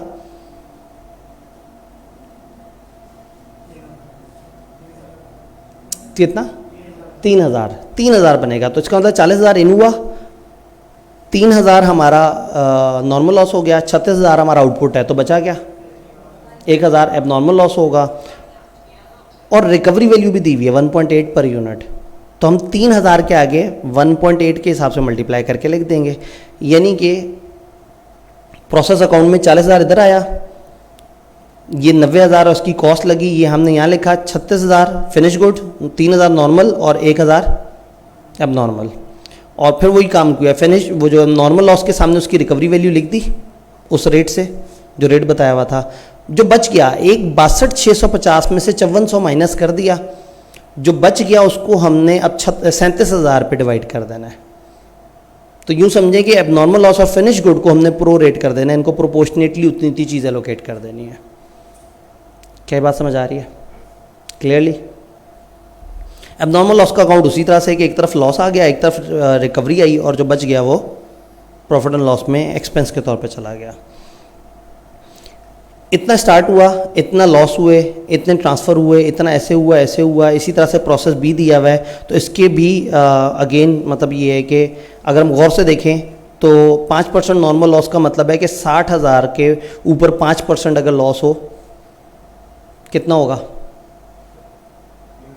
3,000, और ट्रांसफ़र जो हुए हैं वो 55,000 हुए हैं। इसका मतलब है कुछ और लॉस भी हुआ है अब नॉर्मल, तो वो उसका ट्रीटमेंट है। तो ये एक छोटी सी एग्जांपल है जो जिसकी आप वर्किंग कर सकते हैं और उसी तरह से टी अकाउंट बना सकते हैं। वक्त ज़्यादा होता तो इसकी टी अकाउंट्स बना के थोड़ा सा खेलते, लेकिन हमारे पास उतना वक्त शायद नहीं। लें जी, हमने नॉर्मल लॉस की गेमें समझ ली, अब नॉर्मल लॉस की गेम समझ ली। अब बात आ गई है क्लोजिंग वर्क इन प्रोसेस की। अब इस दफ़ा एक प्रॉब्लम ये भी है कि आपको दरमियान में एक एडिशनल चीज़ भी मिल जाएगी। यहाँ पे एक इनपुट हुआ होगा फॉर एग्जांपल 10,000 यूनिट्स का, यहाँ पे आउटपुट हुआ होगा शायद 7,000 हमारे यूनिट्स कंप्लीट हो गए होंगे, हमने ट्रांसफ़र कर दिए होंगे, 1,000 का शायद लॉस हो गया हो, और 2,000 शायद ऐसे हों जो अभी क्लोजिंग वर्क इन प्रोसेस हो, शायद अभी कंप्लीट ही नहीं हुए। अब हम फंस गए, हमारी जितनी भी कॉस्ट यहाँ आ रही होगी वो हमने सब पे एलोकेट करनी होती है, लेकिन ये भाई साहब तो पूरे कंप्लीट ही नहीं हुए। तो बड़ा जुल्म हो जाएगा कि हम इनको भी पूरी अमाउंट एलोकेट कर दें और ऊपर वालों को भी पूरी अमाउंट एलोकेट कर दें। हमारा यहाँ जितना भी खर्चा इनपुट हुआ है वो इस पे पूरा लगा है, इन पे पूरा लगा है, लेकिन ये वाले भाई साहब पे शायद 60% लगा है, 70% लगा है, इस तरह से। तो फिर एक डिफ़िकल्टी लेवल आ जाता है कि आपकी एक क्लोजिंग वर्क इन प्रोसेस आता है जिसकी एक खास स्टेज ऑफ कंप्लीशन होती है, ख़ास लेवल तक वो रेडी हुआ होता है। फिर क्या करते हैं हम इसमें, हम क्या करते हैं, हम जो भी इनपुट की कॉस्ट है उसको शेयर कर देते हैं between finish output and unfinished. Finish output और अनफिनिश के दरमियान हम डिवाइड कर देते हैं। तो यहाँ हम एक नया कॉन्सेप्ट लेके आते हैं जिसको हम कहते हैं इक्विवेलेंट यूनिट्स। ये जो है वो साफ कर दूं थोड़ा सामने से, इक्विवेलेंट यूनिट्स का कॉन्सेप्ट ले आएंगे। यानी मैं ये कहूँगा कि वो 200 यूनिट जो हमारे पास हैं, अगर वो 50% कंप्लीट हैं तो टेक्निकली वो 100 यूनिट्स हैं। एक कुर्सी पे लगते हैं 800 रुपये, तो 2 कुर्सियों पे कितने लगेंगे? 1600। तो 10 कुर्सियों पे कितने लगेंगे? 8000। सीधी सी बात है। अब प्रॉब्लम ये है कि कुर्सियाँ सारी 70% तैयार हैं। 10 कुर्सियों पे हमारा कितना लगा है? 8000। 10 कुर्सियाँ तो हैं, लेकिन 10 की 10 70% तैयार हैं, तो हर कुर्सी पे 70% खर्चा लग चुका है। इसका मतलब ये हुआ कि 800 मेरा खर्चा था एक कुर्सी का, अगर मैं इसका 70% लूँ 560, तो मेरा हर कुर्सी पे 560 लगा है, और कुर्सियाँ कितनी हैं? 10। तो टेक्निकली 5600 मेरा खर्चा लग चुका है। तो जो बच गया अब वो फिनिश गुड्स को जाएगा। अब रादर देन मैं इतनी मुश्किल में आ जाऊँ कि मैं पहले उसका 70% निकालूँ, फिर टोटल से मल्टीप्लाई करूँ, फिर उसको एलोकेट करूँ, मैं एक इक्विवेलेंट यूनिट्स की बात करूँ। मैं कहूँ भाई 10 कुर्सियाँ और 10 कुर्सियाँ 70% कंप्लीट हैं, तो कह दो कि 7 पूरी कुर्सियाँ बनी हुई हैं। क्योंकि प्रॉब्लम क्या है, मैं फिनिश गुड्स को भी नंबर ऑफ यूनिट्स में लेके चल रहा हूँ, इसको भी नंबर ऑफ, अगर मैं उनको नंबर ऑफ यूनिट्स में लेके चलूँ और उसको परसेंटेज में लेके चलूँ तो ये आपस में टकरा जाएंगे। तो रादर देन कि मैं कहूँ 10 कुर्सियाँ 70% कंप्लीट, मैं कहूँ 7 कुर्सियाँ पूरी कंप्लीट। इस कॉन्सेप्ट को हम कहते हैं इक्विवेलेंट यूनिट्स। तो मैं कहूँ 10 कुर्सियाँ 70% कंप्लीट इज इक्वल टू 7 कुर्सियाँ, यानी अब मैं for the purpose of calculation in 10 कुर्सियों को 7 कुर्सियाँ कहना शुरू कर दूँ।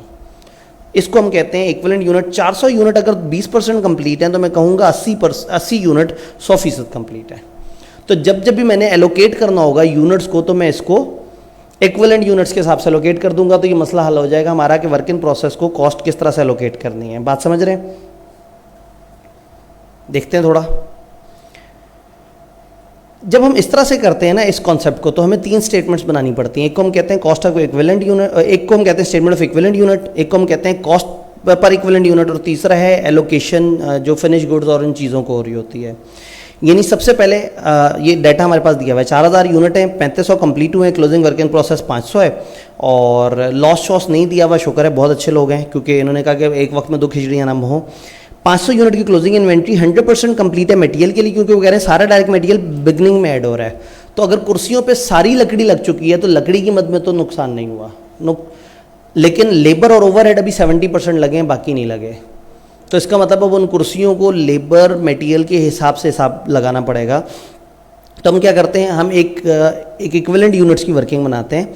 हम कहते हैं जी टोटल यूनिट फिनिश गुड्स के 3500 हैं और क्लोजिंग वर्क इन प्रोसेस के 500 हैं।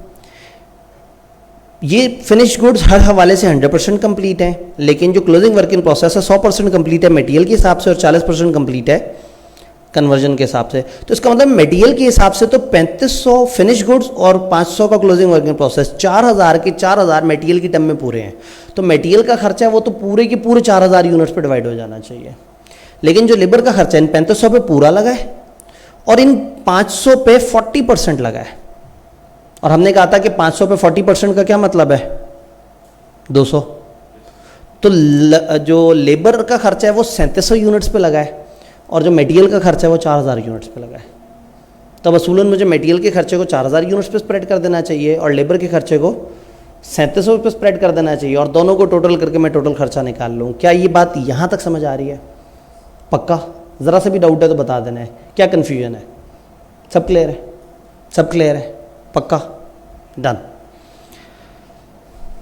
इन्होंने क्या किया, इन्होंने कहा 24,000 मटेरियल का टोटल खर्चा है, उसको हम 4000 पे डिवाइड कर देते हैं 4000 यूनिट्स पे, तो 6 पर इक्विवेलेंट यूनिट। और कन्वर्जन कॉस्ट 7400 है, इसको 3700 4 पे नहीं 3700 पे डिवाइड करेंगे तो 2 रुपये पर इक्विवेलेंट यूनिट। तो वर्क इन प्रोसेस पे 6 और 2 रुपये लगेगा और फिनिश गुड की कॉस्ट बन जाएगी हमारी 8 रुपया। तो 8 रुपये को उठा के फिनिश गुड से मल्टीप्लाई कर दूंगा और 6 और 2 को मैं वर्क इन प्रोसेस की यूनिट से मल्टीप्लाई कर दूंगा। वही हमारा मशहूर ज़माना टी अकाउंट बनाया, लेफ्ट पे 4000 यूनिट लिखे, उनके आगे मटेरियल की कॉस्ट लिख दी, कन्वर्जन कॉस्ट लिख दी। ये जो ग्रैंड टोटल है ये फ़ौरन से हर स्टेप के नंबर है ना, तो आप जितने काम फौरी हो रहे हैं वो तो करते चले जाया करें। यहाँ लिख दिया फिनिश गुड 3500 लिख दिया, क्लोजिंग वर्क 500 लिख दिया। लेकिन प्रॉब्लम ये है कि मैं इनको एलोकेट क्या करूँ। इस दफ़ा मैं 31,400 3500 और 500 की रेशो में डिवाइड नहीं कर सकता, क्योंकि 500 पूरे नहीं हैं और 3500 पूरे हैं। तो फिर क्या करना पड़ेगा, हमें देखना पड़ेगा कि इस वक्त इक्विवेलेंट यूनिट्स कितने बन रहे हैं। इक्विवेलेंट यूनिट्स अभी हमने निकाले कि इसके 4000 यूनिट्स बन रहे हैं और इसके 3700 यूनिट्स बन रहे हैं। तो अब हमें जो रेशो में डिवाइड करना चाहिए वो 3700 और इसकी रेशो में डिवाइड करना चाहिए। फिनिश गुड्स 3500 6 और 2 रुपये 8 से मल्टीप्लाई होकर पूरा 28,000 आ जाएगा। और वर्क इन प्रोसेस मटेरियल के हवाले से 500 यूनिट इंटू 6 और कन्वर्जन के हिसाब से 200 यूनिट इंटू, इनको ऐड करें, ये 3400, ये 3400 यहाँ लिखा, ये 28,000 यहाँ लिखा। अगर टैली ना हो तो मेरी वर्किंग में मसला होगा। टी अकाउंट हमेशा आपको बता दिया करेगा कि आप सही जा रहे हैं या नहीं जा रहे। अगर कुछ राउंडिंग ऑफ है, कुछ डेसिमल है, तो शायद आपका 4 5 10 15 रुपए का फ़र्क पड़ जाए। मिलियंस में बात हो रही है तो शायद चंद हज़ार में भी फ़र्क पड़ जाए। उतने को आपने इग्नोर करना है, वो राउंडिंग ऑफ के फ़र्क है। क्या ये डिवीजन समझ आई फिनिश गुड और इसमें? मैं कहता हूँ सबको अगर हम एक फॉर्मेट पे ले आए ना, वो जो 3 स्टेटमेंट्स थी, अगर मैं एक सफ़े पे ले आऊँ तो कितना मज़ेदार हो जाए। मैं ऊपर लिख दूँ मटेरियल, लेबर और अगर कहीं ओवरहेड हो या अगर कन्वर्जन कॉस्ट इकट्ठी दी हुई है लेबर और ओवरहेड, तो मैं एक कॉलम बना दूँ। यहाँ लिख दूँ वर्क इन प्रोसेस की परसेंटेज कितनी है, 100 और 40।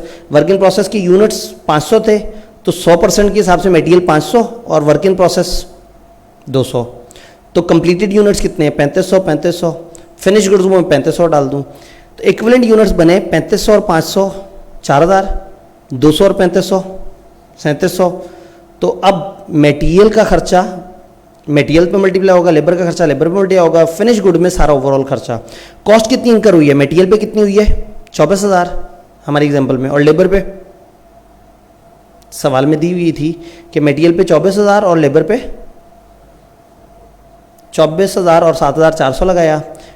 जब इसको इससे डिवाइड किया तो हमारे पास पर इक्विवेलेंट यूनिट 6 और 2 आ गया। अब वर्क इन प्रोसेस को लोकेट करना है तो 500 यूनिट 6 से मल्टीप्लाई होंगे 3,000, 200 यूनिट 2 से मल्टीप्लाई होंगे 400, ये वर्क इन प्रोसेस की कॉस्ट है। और फिनिश गुड्स यहाँ 3500 थे, 3500 को मैं पूरे रेट से मल्टीप्लाई करूँगा 6 जमा 2, क्योंकि उसमें मटेरियल लेबर दोनों 8, ये 28,000 आ गया। 28,000 और 3400 को अगर मैं अपने टेबल में डालूंगा तो मेरा टेबल टैली हो जाएगा। बात समझ आई? तो जब भी वर्क इन प्रोसेस आ जाए आपने सारी स्टेटमेंट्स एक जगह पे बना सकते हैं। तो पीछे मेरी गंदी सी राइटिंग का फॉर्मेट था, अगर साफ़ सुथरी राइटिंग में फॉर्मेट चाहिए तो ये है। यहाँ वर्क इन प्रोसेस की परसेंटेज लिख दिया करनी है इन सारी चीज़ों की। यहाँ वर्क इन प्रोसेस के जितने भी यूनिट्स हैं उसको उस परसेंटेज से मल्टीप्लाई करके लिख दिया करना है। यहाँ कंप्लीट यूनिट लिख के आउटपुट में भी डाल दिया करने हैं। इक्विवेलेंट यूनिट में उन सबको टोटल कर लिया करना है। कॉस्ट जितनी लगी है यहाँ लिखनी है, डिवाइड करना है तो पर यूनिट कॉस्ट आ जाएगी।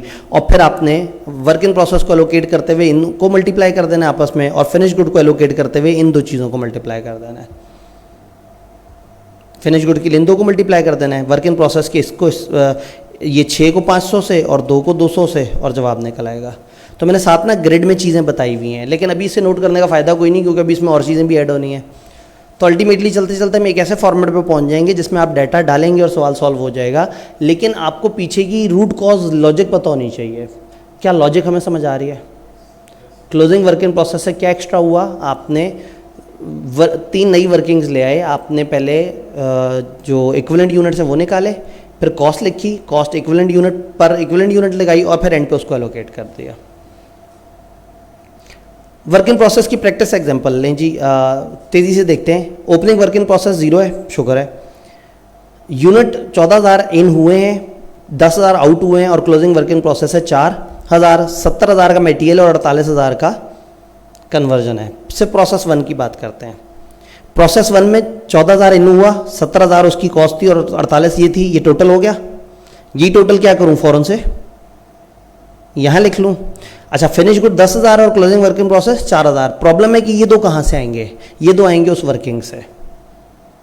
सवाल ने हमें क्या बताया, इनकी परसेंटेज कंप्लीशन। उन्होंने कहा क्लोजिंग वर्क इन प्रोसेस जो है वो 50% कंप्लीट है। मटेरियल प्रोसेस के स्टार्ट में ऐड हुआ है, तो स्टार्ट में ऐड हुआ है तो इसका मतलब है एंड पे मटेरियल तो पूरा लग गया है, लेकिन लेबर और ओवरहेड जो है वो कितने लगे हैं, वो 50% कंप्लीट है। तो अब मटेरियल 100% और कन्वर्जन 50%। कितने यूनिट थे वर्क इन प्रोसेस के, 4,000, इतने ही थे।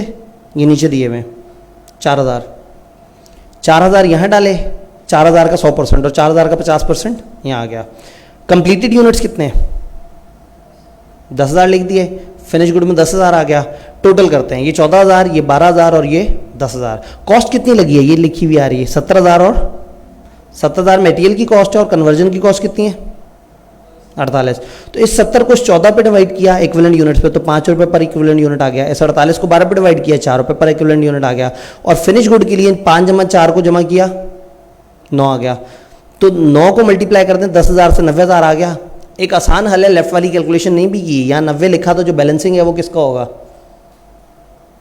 क्लोजिंग वर्क इन प्रोसेस का होगा। लेकिन अगेन हमें ये पता हो कि उसके पीछे वर्किंग क्या चल रही है। ये मल्टीप्लाई हो के ये 4,000 यूनिट्स 5 से मल्टीप्लाई हुए और 2,000 यूनिट्स 4 से मल्टीप्लाई हुई, जवाब आया। ये 28,000 यहाँ आ गया, 90 यहाँ आ गया, ग्रैंड टोटल किया आपस में टैली। प्रोसेस 2 की बात करें तो प्रोसेस 2 में उन्होंने क्या किया हुआ था, 10,000 था, 1 क्लोजिंग वर्क इन प्रोसेस था, 9 फिनिश गुड था, 90,000 पिछले वाले प्रोसेस से आ रहा था, 57 और 36,000 इस दफ़ा उस पर मटेरियल और वो कन्वर्जन और एडिशनल मटेरियल लग रहा था। उसी तरह टी अकाउंट बनाया, 10,000 पीछे से यूनिट आए, 90,000, 36,000 कन्वर्जन कॉस्ट है, 57,000 मजीद मटेरियल इसमें पैसे ऐड हुए। यही टोटल हमने यहाँ लिख लिया। ये 9,000 1,000 यहाँ है, इन दो के लिए हमें इधर जाना पड़ेगा। 100% 50% कंप्लीट, 1000 यूनिट 1000 और 500 हो गए, 9,000 तीनों जगह आ गया। तो इक्विवेलेंट यूनिट्स आ गए, कॉस्ट पर इक्विवेलेंट यूनिट आ गई, उसको हमने आपस में एलोकेट करके 12,000 इसका निकाल लिया और 1,71 इसका निकाल लिया। इस टेबल में डालने के बाद तो आपने सिर्फ फार्मूलों को आपस में मल्टीप्लाई वगैरह करना है। क्लियर? आखिरी मसला, आखिरी नहीं सेकंड लास्ट मसला आपने नोट किया है कि हमारा जो फर्स्ट सेशन है वो इसका है प्रोसेस का और सेकंड में जॉइंट एंड बाय प्रोडक्ट है। Joint and by product process से ही निकलता है, तो मैंने मार्जिन ये रखा हुआ है कि प्रोसेस पे हम बेस बनाते हुए अगले सेशन में भी अगर इस पर बात चल रही हो तो कोई मसला नहीं, उसके साथ जॉइंट एंड बाय प्रोडक्ट डाल देंगे। वेरिएंस मैंने अगले सेशन में लिखा हुआ है कि बीच में ऐड हो जाए, ना ऐड हो, आखिरी सेशन भी हो तो भी कोई मसला नहीं, क्योंकि प्रोसेस और जो जॉइंट एंड बाय प्रोडक्ट है उस पर थोड़ा सा टाइम लगेगा। ओपनिंग वर्क इन प्रोसेस, अब एक प्रॉब्लम आ गया, जैसे ही आपने काम करना शुरू किया आपके पास कुछ ओपनिंग वर्क इन प्रोसेस भी है जो 70% कंप्लीट हुआ है। भाई पिछला टाइम पीरियड खत्म हुआ होगा, आपकी कुर्सियां 70% कंप्लीट थी, आपने क्लोजिंग में डाल दी। अगला टाइम पीरियड स्टार्ट हुआ, यही 70% कंप्लीट हुई हुई कुर्सियां दोबारा आ गई। लेकिन अब इन 70% कुर्सियों पे मजीद कितना खर्चा करना है, 30%। इसका मतलब है अब हमने ओपनिंग वर्क इन प्रोसेस की परसेंटेज को रिवर्स में काउंट करना है। वो 70 है तो मैं कहूँगा 70 नहीं, मुझे 30% काम करना है। क्लोजिंग वर्क इन प्रोसेस पे तो हमने कहा था ना 70% हो गया है, तो मैंने कहा था मेरा 70% कॉस्ट लग गई है। Opening work in process reverse में काउंट होगा कि ओपनिंग वर्क इन प्रोसेस में मुझे मजीद कितना काम करना है, 30%। ओपनिंग वर्क इन प्रोसेस अगर हो तो फिर क्या होगा, अजम्पशन नंबर 1, मैं पहले ओपनिंग वर्क इन प्रोसेस को कंप्लीट करूंगा, फिर इस दफ़ा की यूनिट्स बनाऊंगा और एंड पे आउटपुट हो जाएगा। अजम्पशन नंबर 2, हम कहेंगे ओपनिंग वर्क इन प्रोसेस की यूनिट्स और इस दफ़ा की यूनिट्स आपस में घुल मिल जाएंगे। जो आउटपुट बना होगा हम पहचान नहीं पाएंगे कि इनमें से ओपनिंग वाले कितने हैं और इस दफ़ा वाले कितने हैं। फाइफो कहता है कि जो पहले आया वो पहले बनाएंगे। एवरेज कॉस्ट कहता है कि सब घुल मिल जाएंगे। हमें एवरेज कॉस्ट बहुत पसंद है क्योंकि वो घुल मिलने की बात करता है, हमारे लिए ईजी हो जाएगा, दोनों को अलग अलग पहचानना नहीं पड़ेगा। तो अगर सवाल में वर्क इन प्रोसेस आ जाए ओपनिंग, तो क्या होगा, सब कुछ वैसे ही होगा। इक्विवेलेंट यूनिट्स में अब आप जो है वो सारा काम उसी तरह से कर रहे होंगे, इवैल्यूएशन वैसी ही होगी, सिर्फ फ़र्क ये है कि ओपनिंग वर्क इन प्रोसेस की कॉस्ट भी अब आप कॉस्टों में ऐड कर देंगे। आपकी कॉस्ट होती थी ना मटेरियल की, लेबर की, अब आप उसमें ओपनिंग की कॉस्ट भी ऐड कर देंगे, बाकी सारा काम आपका टेबल करेगा। तो दुआ किया करें कि ओपनिंग वर्क इन प्रोसेस एफको का आ जाए, एवरेज कॉस्ट, उसमें कुछ नया नहीं करना, सिर्फ कॉस्ट उनकी ऐड करनी है और साइड पे हो जाना है, वो फॉर्मेट खुद ही उससे लड़ता रहेगा। फॉर्मेट आपको याद है, work in process, proportionate unit, complete unit, equivalent units. नई चीज़ कहाँ चेंज हुई है, जो कॉस्ट है उसमें जो कॉस्ट थी उसको अब कह देना है कॉस्ट इनकर्ड ड्यूरिंग पीरियड, इस दफ़ा जो नई कॉस्ट आई है, और जो ओपनिंग कॉस्ट है वो ऐड कर देनी है, बस बाकी सब कुछ उसी तरह से ही है। यानी अगर मैं उसी तरह से सवाल देखूं, ओपनिंग इन्वेंट्री 3000 यूनिट्स की है, मटेरियल उसमें पड़ा हुआ है 12600 का और 970 opening work in process 100% complete है मटेरियल में, और वर्क इन प्रोसेस 30% कंप्लीट है कन्वर्जन के हिसाब से। इनपुट हुआ 7000 यूनिट और 3000 यूनिट आपका ओपनिंग वर्क इन प्रोसेस। अब ओपनिंग इनपुट है आपका, ये लेफ्ट साइड पे आएगा, और 8000 और 2000 राइट साइड पे आएगा। पहले क्वांटिटीज़ की बात करते हैं। क्वांटिटी में 3000 7000 इधर आएगा, 8000 और 2000 इधर आएगा। यहाँ तक बात क्लियर है। अब बात करते हैं खर्चों की। ओपनिंग का खर्चा ऐड करके ओपनिंग के सामने लिख देना है, और इस दफ़ा जो खर्चा हुआ है हमारा डायरेक्ट मटेरियल पे 28000 और कन्वर्जन कॉस्ट पे 17430। ओपनिंग का खर्चा ओपनिंग के सामने लिख दिया उन दोनों को ऐड करके, 7000 के सामने मटेरियल का खर्चा लिख दिया और कन्वर्जन के सामने उसका खर्चा लिख दिया। ये साइड क्लियर हो गई। यही टोटल उठा के यहाँ लिख दिया, ये यहाँ लिख दिया। अब ये दो चीज़ें चाहिए, फिनिश गुड और वर्क इन प्रोसेस को क्या चार्ज करूँ, वही table. Opening work in process इस टेबल में कहीं नज़र नहीं आ रहा, ये नोट करना है। सिर्फ आपको क्लोजिंग वर्क इन प्रोसेस नज़र आ रहा है। नई चीज़ आई है कॉस्ट इनकर्ड ड्यूरिंग, तो इनकर्ड ड्यूरिंग पीरियड कितनी है, 28000 और 17430। और ओपनिंग की कॉस्ट कितनी है, 12600 थी मटेरियल की कॉस्ट और 970 थी। बस सिर्फ ये नया काम आपने किया है। इसका टोटल निकला, टोटल को उससे डिवाइड किया, पर यूनिट आ गया, तो 4.06 मटेरियल है और 2 कन्वर्जन है, तो फिनिश गुड्स पे पूरा हो जाएगा। ये पूरा इससे मल्टीप्लाई होगा, जवाब आएगा। जवाब लिखें, बैलेंसिंग फिगर ये हो सकती है। नहीं तो दूसरा काम करें, 2000 के वर्किंग प्रोसेस की यूनिट मल्टीप्लाई हो रहे हैं 4.06 से, और 1200 के वर्किंग यूनिट मल्टीप्लाई हो रहे हैं 2 से। इन दोनों को ऐड करें, 10,520 यहाँ लिखा, जवाब टैली हो गया। ओपनिंग वर्क इन प्रोसेस समझ आया। ओपनिंग वर्क इन प्रोसेस अगर एफ को है तो मेरा अभी तक का जो फॉर्मेट है, मासूम सा फॉर्मेट है, उसी पे ही रहना है। सिर्फ जहां कॉस्ट लिख रहे हैं एक एक्स्ट्रा खाना बना के ओपनिंग वालों की भी मटेरियल और लेबर की कॉस्ट अलग से करके लिख देनी है। बाकी सारा काम आपका टेबल कर लेगा। और टेबल कर क्या रहा है, पीछे लॉजिक क्लियर है ना। लॉजिक क्लियर नहीं है तो हमारी सारी गुफ्तगू ही बेकार है। ओपनिंग वर्क इन प्रोसेस 5 ओए होए अस्तगफिरुल्लाह, first in first out. Problem क्या है, अजम्पशन ये है कि जो पहले यूनिट्स आए हैं पहले उन पे काम होगा, वो कंप्लीट होंगे, फिर उसके बाद मौजूदा पे काम होगा। और जो बच गए होंगे क्लोजिंग में वो मान लेंगे कि वो मौजूदा में से बचे हैं, ओपनिंग में से नहीं बचे। अब हर स्टेटमेंट में फ़र्क पड़ेगा। पहली स्टेटमेंट इक्विवेलेंट यूनिट्स वाली, अब इक्विवेलेंट यूनिट्स में आप कहेंगे कि मैंने भी ओपनिंग पे भी काम करना है। ओपनिंग का यूनिट अगर 70% कंप्लीट है तो मैंने उस पर 30% और काम करना है। तो अब मुझे उस इक्विवेलेंट यूनिट्स में ऊपर ओपनिंग के भी डालने पड़ेंगे और रिवर्स परसेंटेज लिखनी पड़ेगी। वहाँ 100 लिखा है तो यहाँ 0 लिखना होगा, वहाँ 70 लिखा है तो यहाँ पहला मसला। दूसरा जो कॉस्ट है, कॉस्ट में से अब मैंने वो बाइफर्केशन नहीं करनी, ओपनिंग की कॉस्ट मैंने यहाँ नहीं डालनी। कॉस्ट उतनी डालनी है जितनी प्रोसेस की कॉस्ट होती है। नीचे फिर आपने जब एवेल्यूएट करना है चीज़ों को तो फिर अब आपने थोड़ा सा डिफरेंट तरीके से एवेल्यूएट करना है, क्योंकि अब आपने जो फिनिश गुड्स है उसकी कॉस्ट के 3 कंपोनेंट बनाने हैं। एक कंपोनेंट ओपनिंग वालों पे कितना खर्चा हुआ, एक कंपोनेंट अभी कितना ऐड हो रहा है, एक कंपोनेंट उसकी एडजस्टमेंट में से वर्क इन प्रोसेस निकल के कितना चला गया, यानी अब फिनिश गुड बेचारा रह कितना गया है। तो इसको थोड़ा सा एक दफ़ा देखना पड़ेगा। चेंजेस कहाँ कहाँ आएंगी फॉर्मेट में, ओपनिंग वर्क इन प्रोसेस और उसके प्रोपोर्शनेट यूनिट और वो सब यहाँ आ जाएंगे। यूनिट्स जो कंप्लीटेड है ना वो लिखेंगे ड्यूरिंग पीरियड। अब यहाँ टोटल यूनिट्स नहीं आएंगे, भला क्यों? ओपनिंग यूनिट्स आपने ऊपर ले लिए हैं, 3000 ओपनिंग था, 7000 साल में लगा, 10,000 में से 8 बना और 2 नहीं बना। 3 ओपनिंग था, 7 बाद में आया, बना कितना? कम बना, 8 बना, 2 बना। अब आप उसकी बाइफर्केशन बनानी पड़ेगी। अगर मैं मैथमेटिकली बात करूं तो थोड़ी सी आसान एग्जांपल ले लेता हूं जिससे आपको बात समझ आ जाए। मैं ये कहता हूं कि फॉर एग्जांपल ओपनिंग था हमारा 3,000, 7,000 हमारा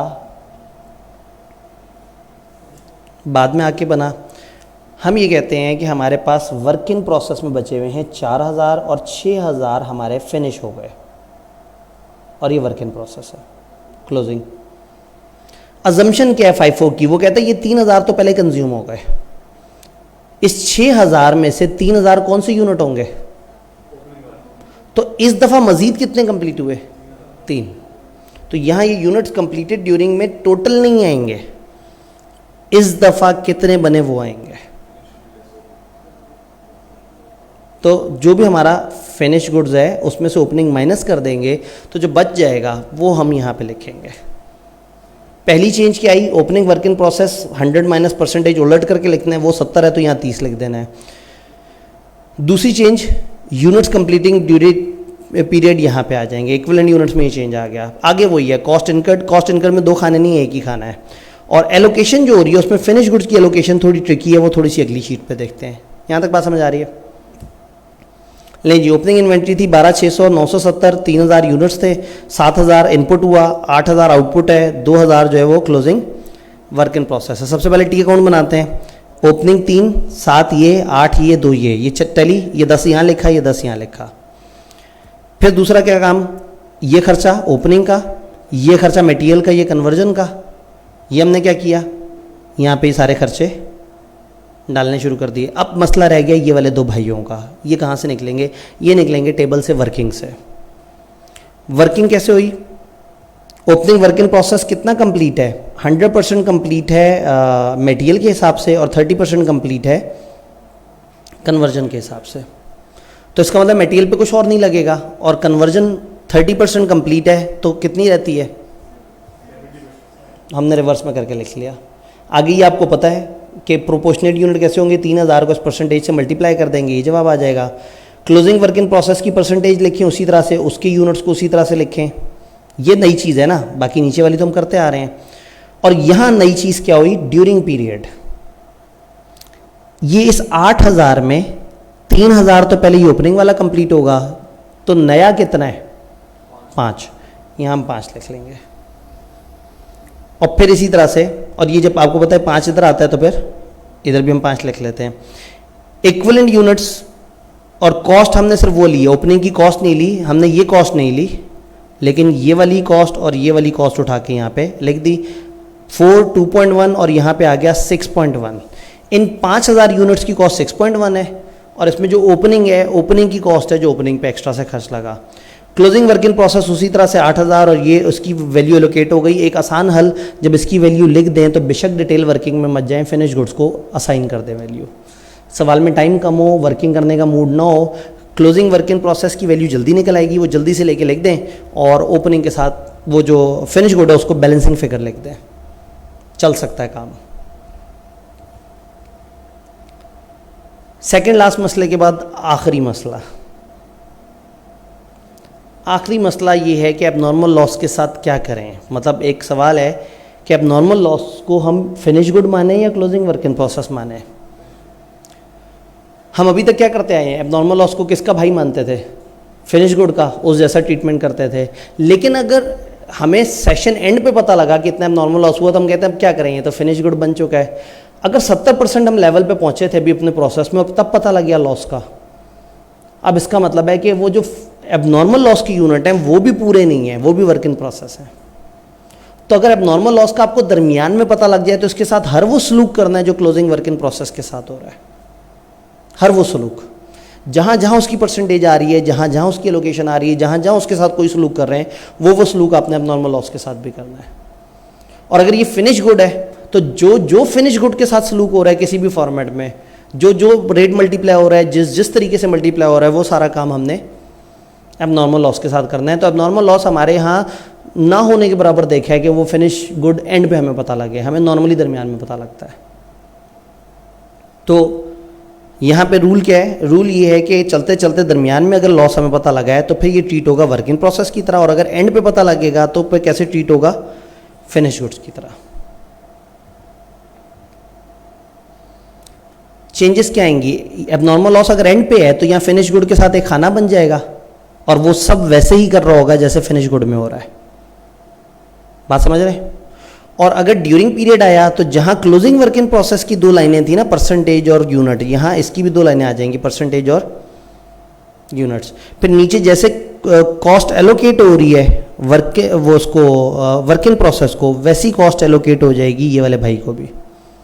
यानी कि अब हमें यहाँ कॉस्ट एलोकेशन भी एबनॉर्मल लॉस को भी चार्ज करनी पड़ेगी कुछ ना कुछ, वैसे ही जैसे। तो एबनॉर्मल लॉस अगर दरमियान में हो तो कुछ नहीं सोचना, जो जो वर्क इन प्रोसेस के साथ सलूक कर रहे हैं वो सारा इसके साथ करते जाना है, और अगर एंड पे हो तो जो जो सलूक फिनिश गुड्स के साथ हो रहा है वो इसके साथ हो जाएगा। लॉजिक समझ आ रही है? तो जब ये सारी लॉजिक्स हमारे पास आ जाए तो खिचड़ी इतनी पक चुकी है ना, ओपनिंग वर्क इन प्रोसेस एफको का, फाइफो का, closing work in process, loss है तो क्या करना है, लॉस नहीं है तो क्या करना है। अभी तो ये बात नहीं हुई कि लॉस की रिकवरी वैल्यू हो तो क्या करना है। जहाँ खर्चा हम रिकॉर्ड कर रहे हैं सारा, वहाँ से रिकवरी वैल्यू फिर उसकी माइनस भी करनी है।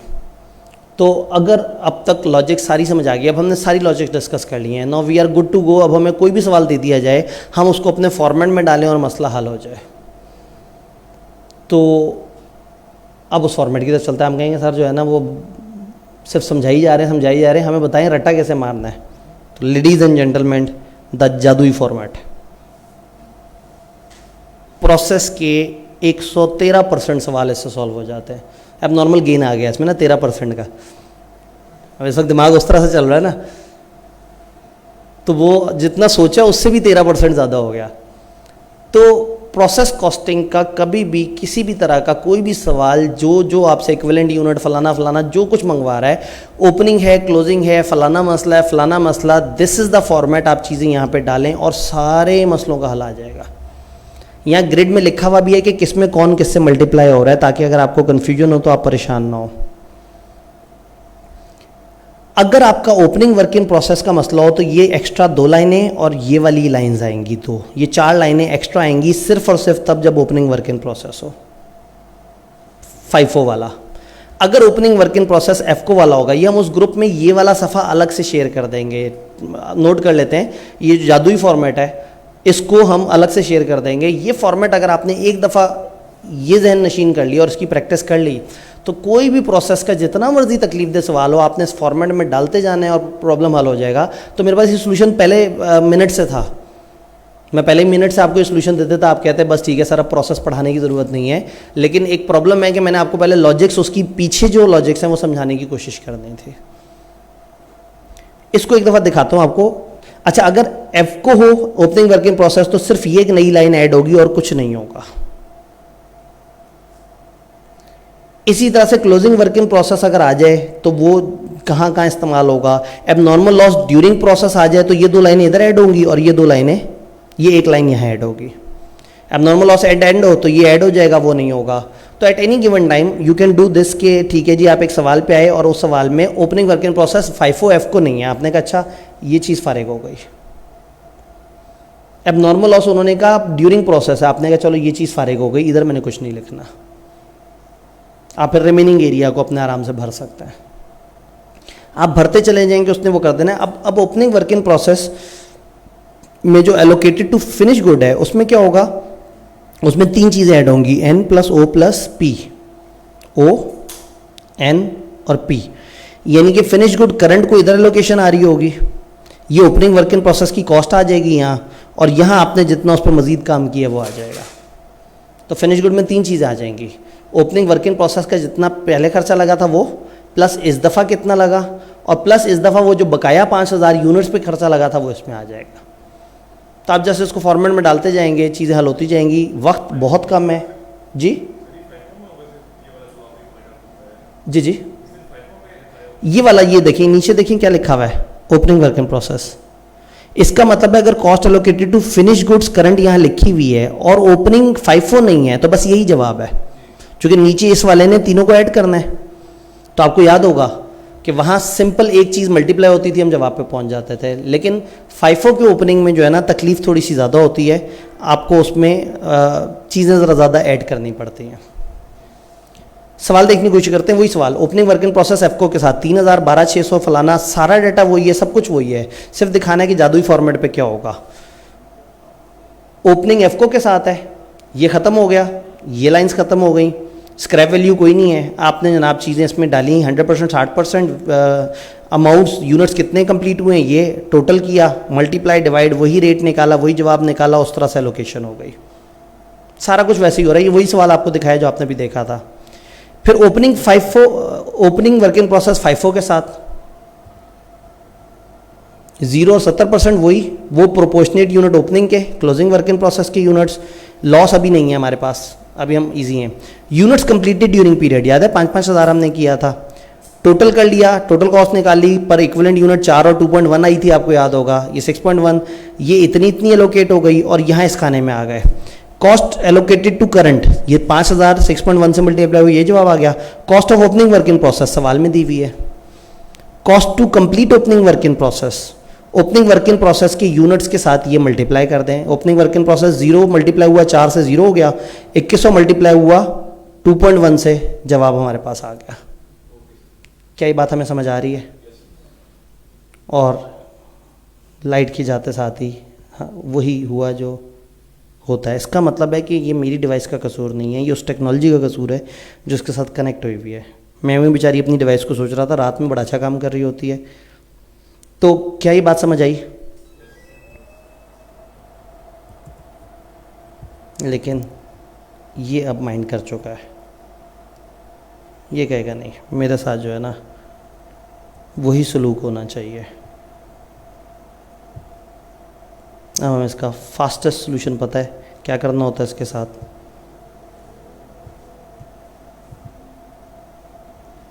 घबराए तो नहीं बैठे, ज़्यादा इजी तो नहीं बैठे हुए, दरमियान में कहीं ये सोच रहे हैं कि ये वाकई सर कर रहे हैं तो हो रहा है, या वाकई इस जादुई फॉर्मेट से सब हो जाएगा, सारे सवाल हो जाएंगे 100%। सिवाय इसके कि उन्होंने को अपने तौर पर कोई मैथ की फनकारी लगाई हुई है, वो तो पहले आपको सीधी करनी पड़ेगी।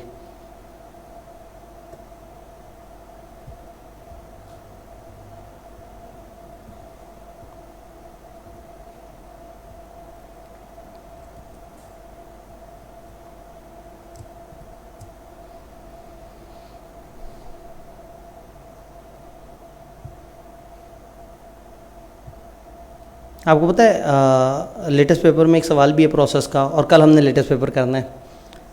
तो ये अभी तो प्रेजेंटेशन पे दिखा रहे हैं वक्त की कमी की वजह से, उधर मैं ये एक एक करके फिगर इसमें जादुई फॉर्मेट में डाल के आपको दिखा रहा हूँ, तो चीज़ें और ज़्यादा बड़े मज़ेदार फ्लो में चल रही होंगी। कुछ वक्त से भी तो लड़ाई है ना हमारी। अगर लॉसेस भी आ जाएं इसमें तो अब क्यों घबराना है? अब जादुई फॉर्मेट हमारे पास है। उनसे पूछे हाँ भाई क्या लॉस, उन्होंने कहा जी हम यूनिट्स की इंस्पेक्शन करते हैं, फिर हमें लॉस पता लगता है। जब यूनिट्स 50% कंप्लीट है हम उस वक्त इंस्पेक्शन करते हैं, फिर हमें पता लग जाता है कि इसमें लॉस है। आपने कहा ठीक है, बहुत अच्छी बात है, हमें बात आपकी समझ आ गई है। आपने क्या किया, लॉस यहाँ पे एक्स्ट्रा डाल दिया। उन्होंने कोई रिकवरी वैल्यू दी है नॉर्मल लॉस की? वो कहते हैं रिकवरी वैल्यू 1 रुपए की है। तो एक दफ़ा अपना टी अकाउंट बना लें यहाँ जल्दी से। इन कितना हुआ है? 4000। आउट कितना हुआ है? 3000। क्लोजिंग वर्क इन प्रोसेस कितना है? 500। नॉर्मल लॉस कितना है? उन्होंने क्या कहा था? 10% ऑफ इनपुट। 4000 का 10% कितना बनता है? 4000। 400 हमारा नॉर्मल लॉस हो गया। तो फिर 100 का गैप कहाँ डालें? अब नॉर्मल लॉस क्वांटिटी पूरी ठीक है। तो अब हमें पता लग गया कि नॉर्मल लॉस इतने और एबनॉर्मल लॉस इतना है। अच्छा, नॉर्मल लॉस कब पता लगता है? जब 50% कंप्लीट हो। तो क्लोजिंग वर्क इन प्रोसेस कितना कंप्लीट है हमारे पास? 60%। इसका मतलब है इसके यूनिट्स को भी अभी लॉस पड़ गया होगा।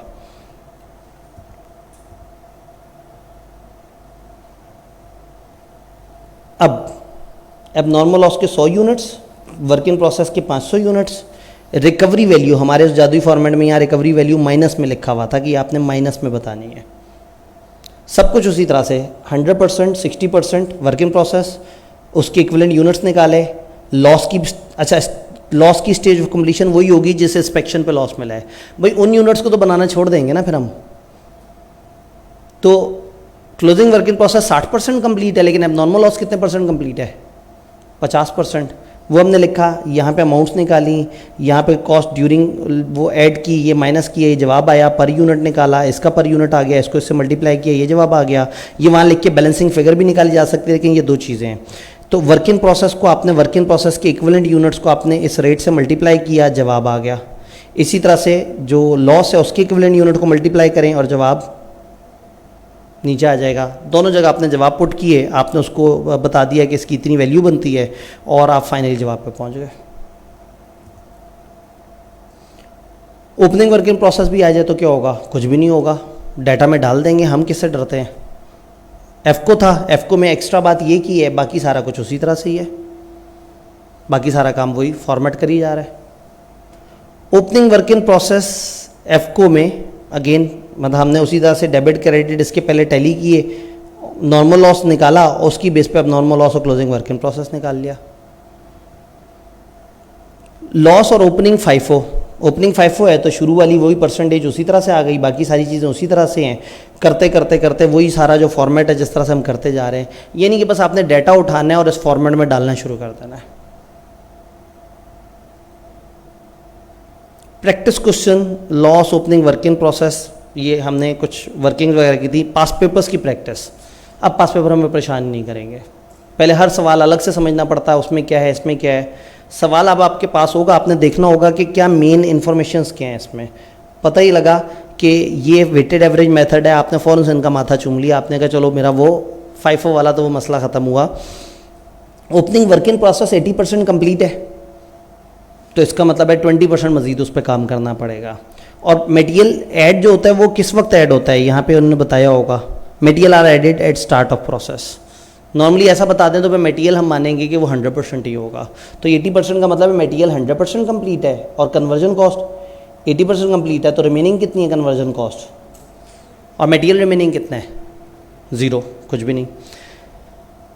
ओपनिंग वर्क इन प्रोसेस की क्वांटिटी ये है, अमाउंट ये आ रही है, मटेरियल ऐड इतना हुआ है, फॉरेन सिटी अकाउंट बनाते हैं, 2000 यहाँ पे हो गया, 18000 ऐड हुआ है, 16000 इधर है, 3000 वर्क इन प्रोसेस है, तो बाकी नॉर्मल और अब नॉर्मल लॉस होगा दरमियान में।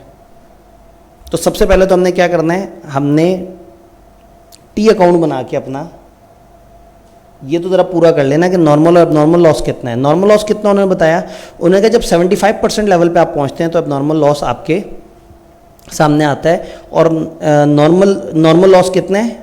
12% ऑफ इनपुट। इन कितना हुआ है? 18000। क्या ये सारा का सारा 75% लेवल के 75% को क्रॉस कर चुका हुआ है? क्लोजिंग वर्क इन प्रोसेस कितने परसेंट कंप्लीट है? तो सारा तो नहीं क्रॉस हुआ। इसका अंदर क्लोजिंग वर्क इन प्रोसेस में जो 60% जो कुर्सियां पड़ी हुई हैं वो तो अभी तक वहां पहुंची नहीं कि उन पे लॉस आए। तो 18000 के इनपुट में से 3000 कुर्सियां तो पहुंची नहीं है अभी उस लेवल पे, तो कितनी पहुंची हैं? 15000। ये अक्सर होगा नॉर्मल लॉस के ऊपर। नॉर्मल लॉस से ये नॉर्मली वर्किंग शुरू होती है। नॉर्मल लॉस के वक्त आपने ये ज़रूर एंटिसिपेट करना है कि नॉर्मल लॉस किस चीज़ का परसेंटेज है। नॉर्मली इनपुट का परसेंट होता है, आपने इनपुट पे परसेंटेज लगाते हुए देख लेना है कि क्लोजिंग वर्क इन प्रोसेस का जो वो स्टेज ऑफ कंप्लीशन है वो कहाँ पे है। चूँकि नॉर्मल लॉस उन पे लगेगा जो इस टाइम पीरियड में उस लेवल को क्रॉस करके गए होंगे, ना इससे पीछे जिन्होंने क्रॉस कर लिया होगा उसको इग्नोर कर देंगे, और जो इस टाइम पीरियड में वहाँ तक नहीं पहुँचे होंगे उनको इग्नोर कर देंगे। तो 15000 इस 18000 में से 15000 ऐसा है जिस पे लॉस लगेगा। 3000 तो बेचारे अभी 60% कंप्लीट है, इनकी तो बारी नहीं आई 75% वाली। और क्या क्या डाटा है? ओपनिंग वर्क इन प्रोसेस की टोटल कॉस्ट हमें पता है, मटेरियल की और कन्वर्जन की।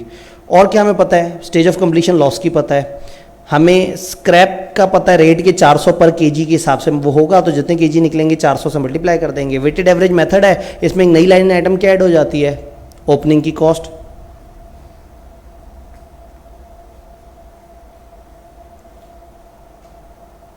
इग्नोर हो गया ये पोर्शन।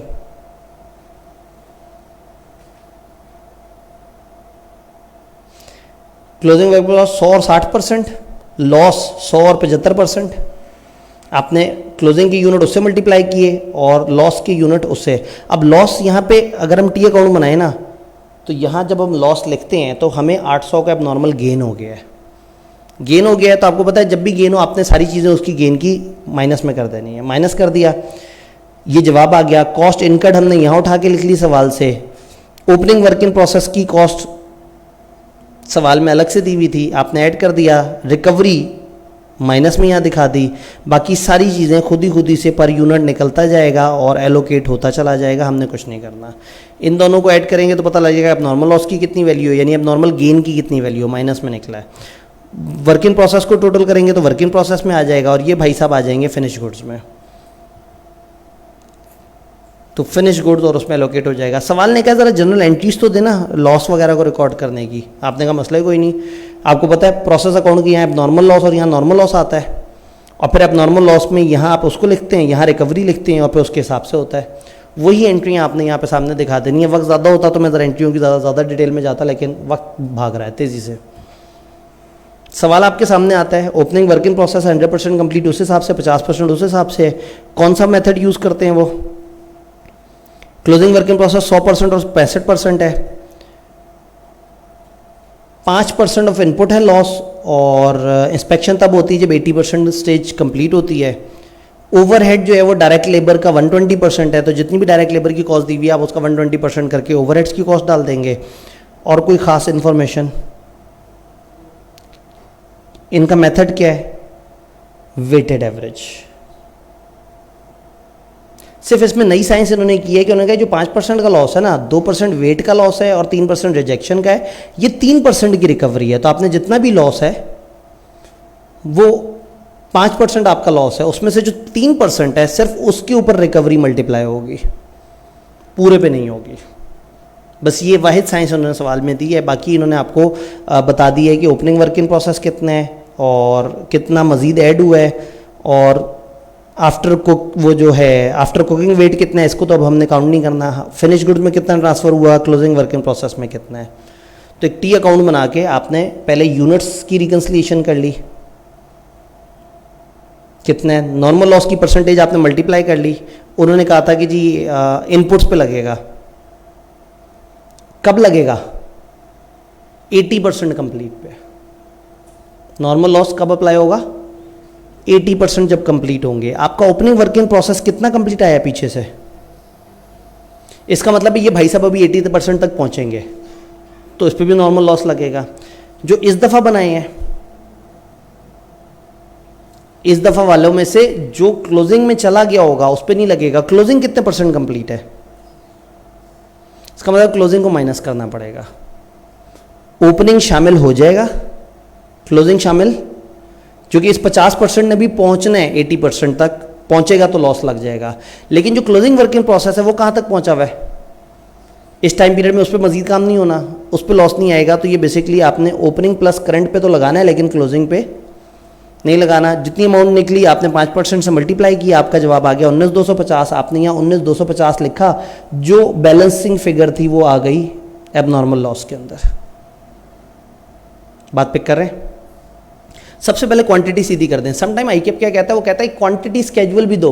आप सोचेंगे आब्दी साहब ने तो हमें बताया नहीं क्वांटिटी स्केजुअल।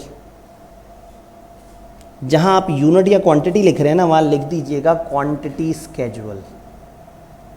यही होता है क्वांटिटी स्केजुअल, कि इन कितना हुआ और आउट कितना हुआ। ये जो ये वर्किंग है ना, लॉस कितना निकला, फलाना कितना निकला, ये जो डेबिट और क्रेडिट की यूनिट्स की वर्किंग है, इसको क्वांटिटी स्केजुअल कहते हैं। तो बहुत ही दिल कर रहा हो एग्जामिनर की बात और अल्फाज का एहतराम करने का, तो आपने यहाँ लिख देना है क्वांटिटी स्केजुअल। हम तो एक टी अकाउंट में दोनों काम कर रहे हैं ना, क्वांटिटी भी टैली करके चल रहे हैं और अमाउंट्स भी। उससे क्या हो रहा है, हमारा डेबिट क्रेडिट सीधा है, हमें पता है कि हमने कौन कौन सी चीज़ कहाँ पे ऐड करनी है। ये आपका लॉस आ गया, फिर आपने ये देखा कि इसमें से कितने % के ऊपर वो लगेगा हमारा रिकवरी आपने लिखी, रिकवरी यहाँ लिख दी। अब बाकी 3 चीज़ें कहाँ से आएंगी हमारी उस वर्किंग से? वर्किंग में आपने कहा एफको है, शुक्र है, ये सारी चीज़ें बेकार हो गई, ये नीचे वाली चीज़ बेकार हो गई। 100% क्लोजिंग और 65% इस वाले से था। वर्क इन प्रोसेस की यूनिट आपने 65,000 को मल्टीप्लाई किया, इतने इतने आ गए। फिर आपको लॉस की यूनिट आपने 3750 यहाँ लिखी, वो 100 और कितने परसेंट कंप्लीट थे, 80। अब नॉर्मल लॉस उतना ही परसेंट कंप्लीट होता है जो स्टेज पे इंस्पेक्शन हुई है। फिर आपने यूनिट्स कंप्लीटेड ड्यूरिंग पीरियड जो है वो लगा दिए कि इस दफ़ा टोटल कितने हैं। अगर FIFO होता तो बचे हुए लगते, FCO है आपने टोटल यहाँ लिख दिया, वो टोटल यहाँ पे भी लिख दिया। उसी तरह से आपने cost of opening work in process add कर दिया, क्योंकि ये opening work in process FCO वाला है। ये नया लाइन आइटम आपने वो करके रिकवरी यहाँ माइनस कर दी, ये जवाब आ गया, ये जवाब आ गया, पर यूनिट निकल आया, पर यूनिट का ग्रैंड टोटल इसको इससे मल्टीप्लाई किया, ये जवाब आ गया। और फिर वर्क इन प्रोसेस निकालना है तो वर्क इन प्रोसेस के यूनिट्स रेट से मल्टीप्लाई होंगे तो वर्क इन प्रोसेस आ जाएगा। और अगर लॉस का निकालना है तो लॉस की यूनिट मल्टीप्लाई होंगे रेट से और ये आ जाएगा। और लेफ्ट पे ये सब लिखा हुआ है, ये ग्रिड में लिखा हुआ है कि किस खाने ने किस खाने से मल्टीप्लाई होना है, ताकि अगर कभी भी परेशान हो तो आपको पता हो कि ये फॉर्मेट किस तरह से। इस फॉर्मेट को ज़रूर देखना है घर जाके। अब name any question, name any thing, वो बताते जाएं और आप बड़े आराम से ओपनिंग क्लोजिंग अमाउंट, उन्होंने यही चीज़ें दी होती हैं, क्वांटिटीज़ दी होती हैं, अमाउंट दी होती हैं, चीज़ें दी हुई होती हैं, और आपने अलग अलग वर्किंग करनी होती है। आप सारी वर्किंग उठा के वो परसेंटेज, वो सारी चीज़ें उसमें लिखते चले जाएं, ऑटोमेटिकली आपका सवाल आपको वैल्यूज़ निकाल के दे देगा और आप बड़े आराम से उसको अपने टी अकाउंट में डाल के और फ़ख्र महसूस करेंगे कि मैंने सारा काम कर लिया। Prepare a statement of equivalent production unit, उन्होंने कहा इक्विवेलेंट प्रोडक्शन यूनिट्स की वर्किंग ये यहाँ तक जो हुआ है ये इक्विवेलेंट यूनिट्स की वर्किंग है। आपका बड़ा दिल कर रहा है तो हम यहाँ पे ऐसे करके ना एरो लगा के कह दें statement of equivalent units. Although जब आपने सारी चीज़ें यहाँ लिखी हुई हैं और वो सारी चीज़ों को डिवाइड किया हुआ है तो साफ नज़र आ रहा है। बहुत दिल करे तो एक गैप यहाँ पे दे देना है, क्योंकि यहाँ से अगली कॉस्ट की वर्किंग शुरू हो रही है, फिर एक गैप यहाँ पे दे देना है। तो यहाँ तक इक्विवेलेंट यूनिट्स चल रहे हैं, यहाँ कॉस्ट वाला पोर्शन है और ये नीचे एलोकेशन वाला पोर्शन है। यही 3 स्टेटमेंट्स हमने पढ़ी थी, इक्विवेलेंट यूनिट्स, कॉस्ट की एलोकेशन, मतलब कॉस्ट की वर्किंग पर यूनिट और allocation.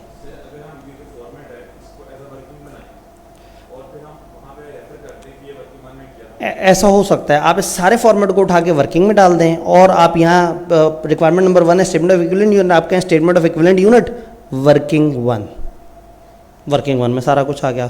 Cost of finish good is equal to इतना, क्लोजिंग इज इक्वल टू इतना, फलाना इज इक्वल टू इतना, अमाउंट की जगह खाली छोड़ें, आगे लिख दें वर्किंग 1।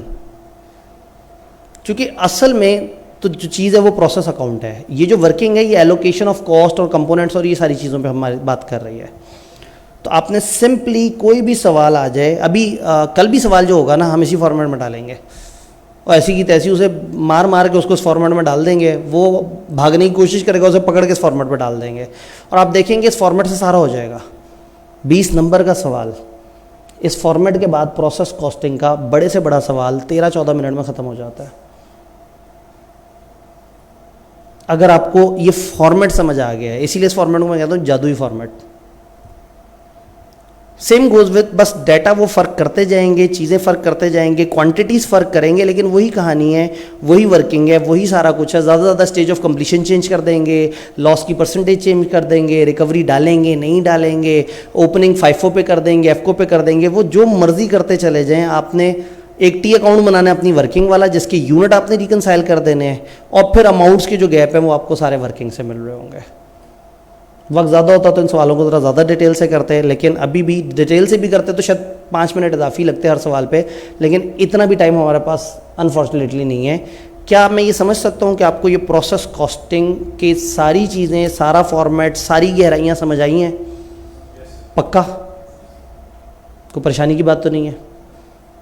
3:45 पे ब्रेक के बाद इकट्ठे होते हैं और इसके साथ जुड़ा हुआ अगला topic joint and by product जो है उसको करते हैं। तो प्रोसेस पे हमें टाइम लगाना था और मज़ा आ रहा था और चीज़ें आप लोग समझते जा रहे थे, तो मेरी ख्वाहिश थी कि सारे बेस कॉन्सेप्ट आपको बताऊं। बीच में कभी भी घबराएं, आपने इसी वीडियो पे दोबारा आना है, उसको 0.75 पे करके सुनना है, वरना नॉर्मली आप टीचर्स को 1.52 पे करके सुनते हैं, लेकिन हम जिस रफ्तार में चल रहे थे हमें 0.75 पे, क्योंकि हमने इस सेशन में 80 स्लाइड्स देखी हैं। कमाल है, आप लोगों की समातों को, बसारतों को सलाम। ठीक है जी, ब्रेक के बाद इकट्ठे होते हैं 3:45। बहुत कम तो नहीं है ना? नहीं, ठीक है। मैंने कहा इससे पहले कि आप लोग वाकई जवाब में नहीं कह दें। ठीक है जी, तो मिलते हैं 45 पे इंशाल्लाह।